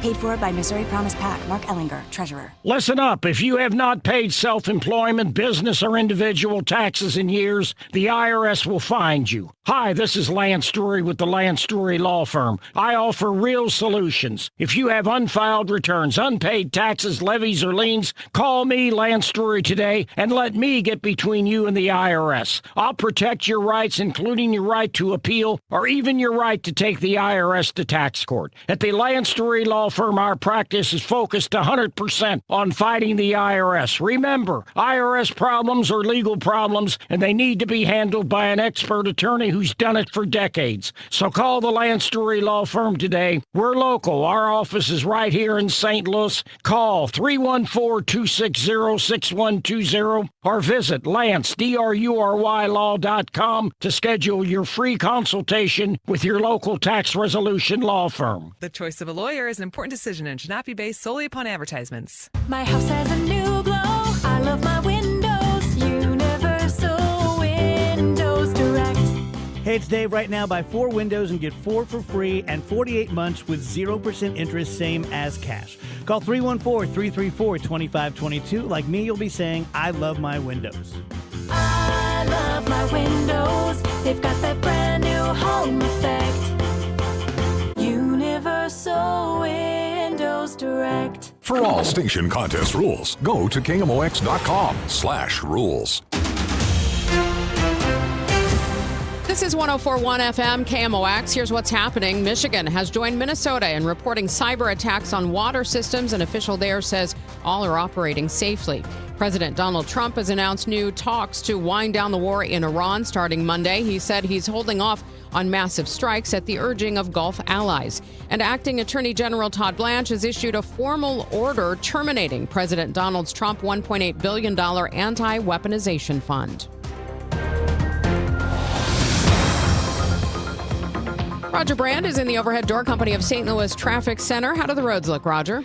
No, pretty good for most folks, Megan. This traffic report serves the Chesterfield Fence and Deck, but we do have an incident out west on eastbound 70. I can't tell if it's a stall or a crash, but it was in a traffic lane a moment ago. Eastbound 70, just before you get to 64. Eastbound 70 is slow east of Wentzville Parkway up to that scene. Northbound 270, a little busy around the Clayton Road overpass. Eastbound 64, a little slow at the Interbelt. Olive at 141, we have an injury crash. Illinois side, there's still some slow traffic.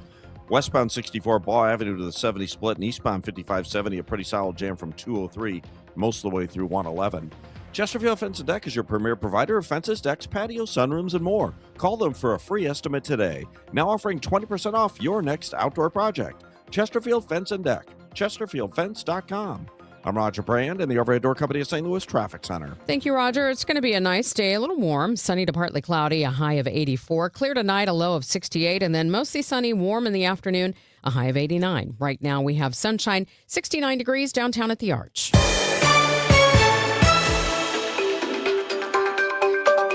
Thanks for listening to Total Information AM. I'm Megan Lynch. The Missouri primary is tomorrow. Voters across the state preparing to make important decisions that could shape Missouri for years to come. Missouri Net's Bill Pollock spoke with reporter Matt Pilger and Missouri Independent Deputy Editor Rudy Keller about the issues, races, and ballot measures voters need to know about before heading to the polls. We've seen tens of millions of dollars spent in the final days, Rudy, before this election.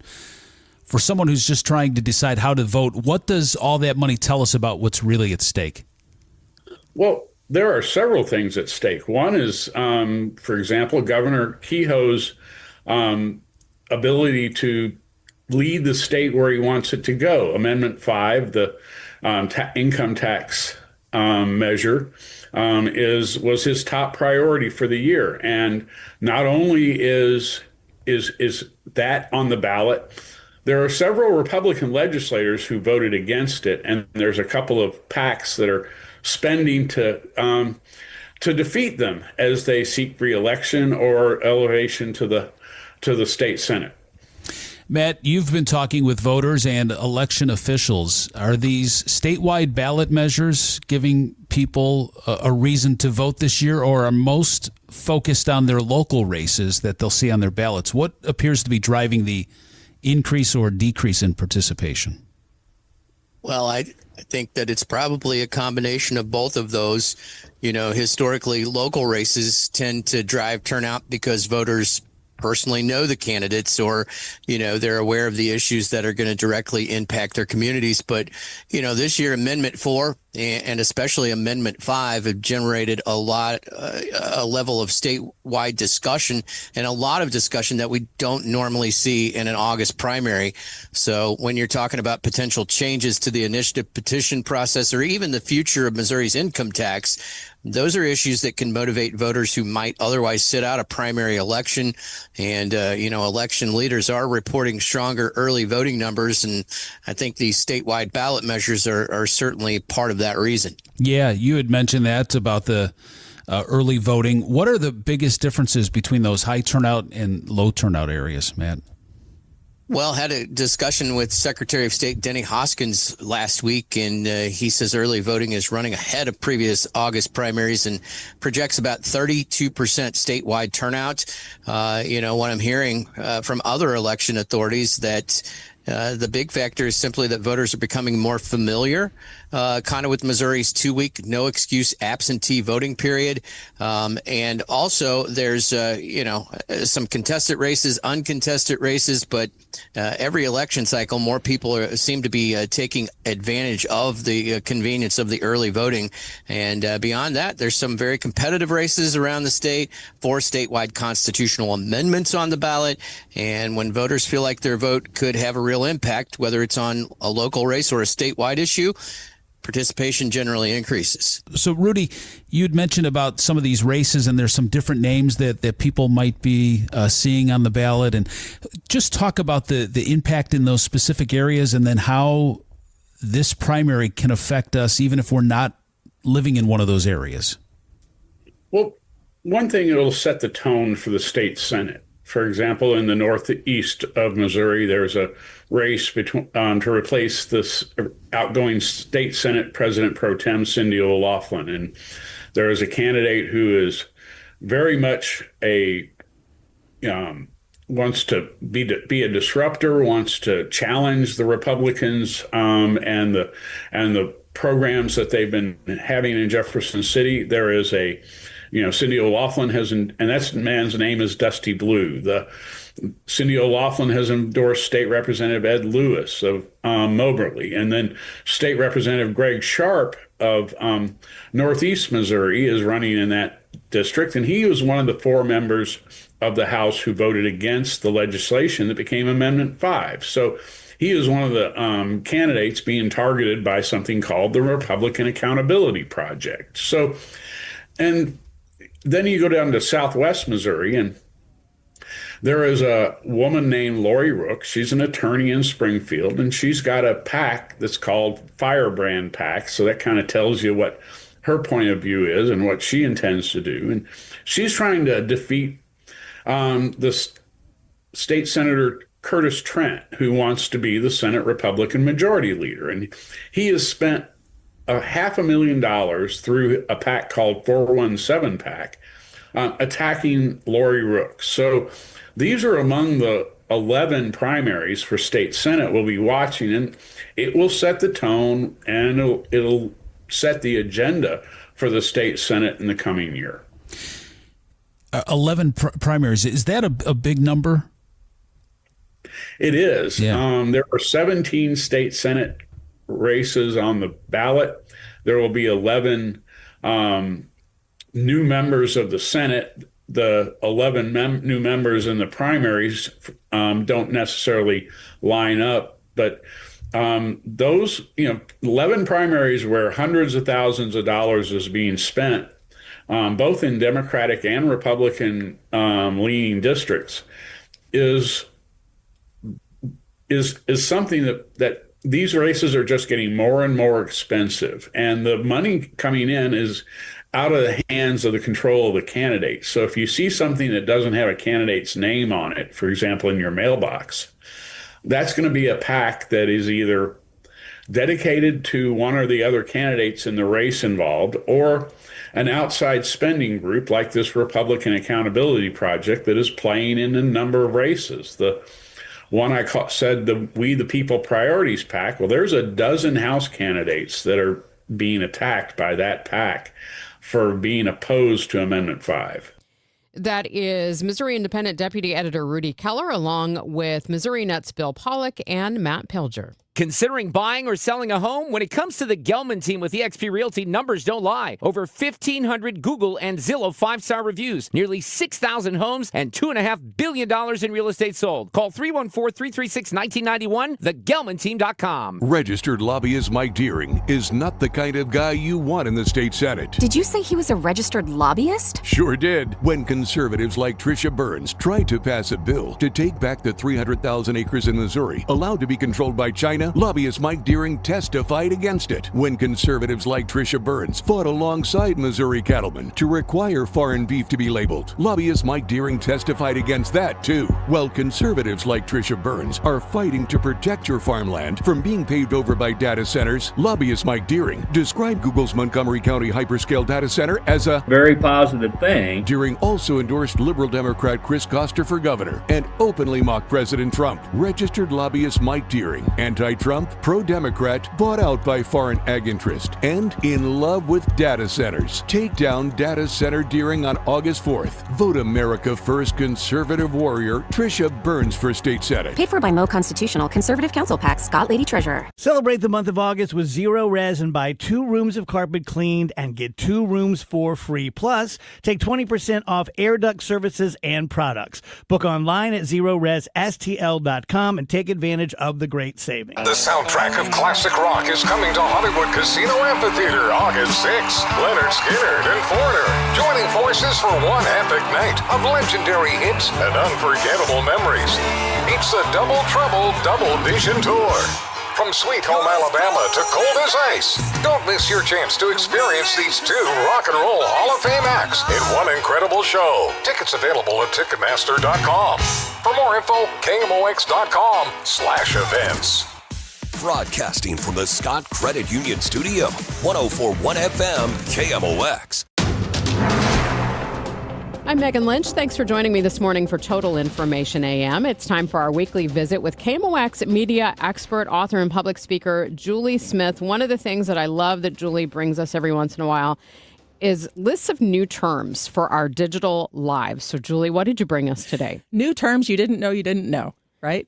Or need. Or need, definitely. Well, my two favorite are at the top of the list, infogestion and infobesity. It's the feeling that we get from consuming way too much information and we don't even know how to process all of it. So I know that many of us suffer from infogestion and infobesity. But there's also a term called data poisoning. And what that is when you willingly feed false information into a large language model so that it will train itself on false information. So it's like the equivalent of printing a textbook full of inaccurate information. That almost sounds criminal. Right. Well, I think it can be in many cases. So that's data poisoning. Then there's also one called ambient awareness. And that's when you feel like you know somebody because you follow them on Facebook. Like you feel like you know about their vacation and their kids and things like that, but you really don't know them very well. It's when you mistake being familiar with someone for a friendship. Ooh. Yeah. Yeah, I can kind of see that. Yeah, where you feel like you know somebody, but you really don't. It's creepy in a way, actually, when you really think about it. Here's my new favorite. It's called phubbing, and it's spelled PH. Why it's spelled PHUBBING? I don't know. I don't ask questions.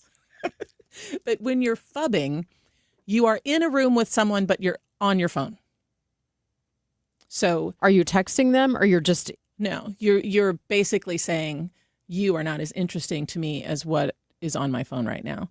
So you could be texting someone else. You could be scrolling. It's just ignoring the person that you're with physically in favor of your phone. I may have purposely phubbed.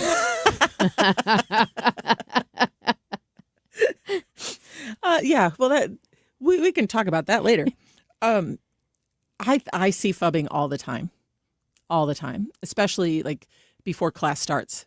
They're all phubbing. They're not talking to each other at all, even though they're all in the same room physically, which is interesting. Now, I do remember a situation. This was some years ago when my kids were younger, and it was this guy who went viral because he was accusing parents at the playground of phubbing, basically. Mm-hmm. Like, you've taken your kids out, you're not paying attention to them, they're playing on the playground, and you've got your head in your phone. Mm-hmm. And that guy took severe backlash from parents who were like, Phubbers? It's the only break we get.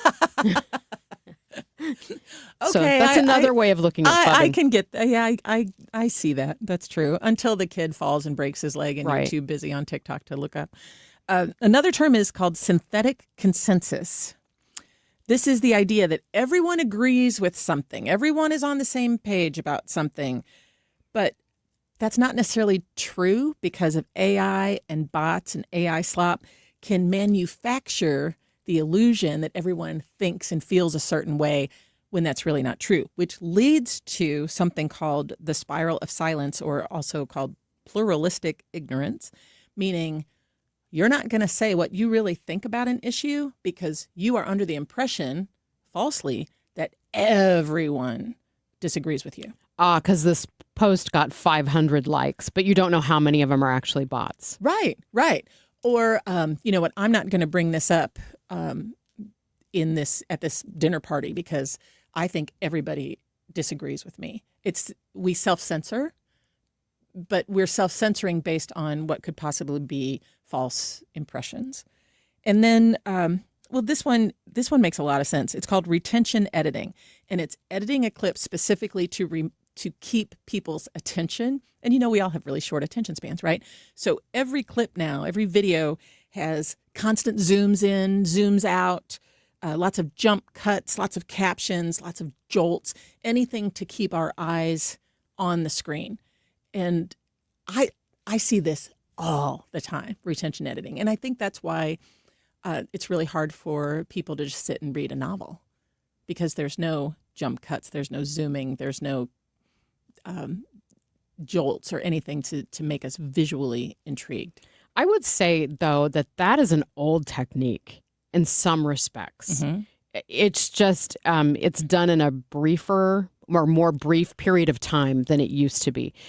I mean, we use sound in radio all the time to grab attention. Well, sure. Natural sure. sound, 3-second sound bite of someone to get your attention, to As get a you hook. into the rest of the story. But think visually, next time you're watching a cable news program, count how many things on the screen are moving.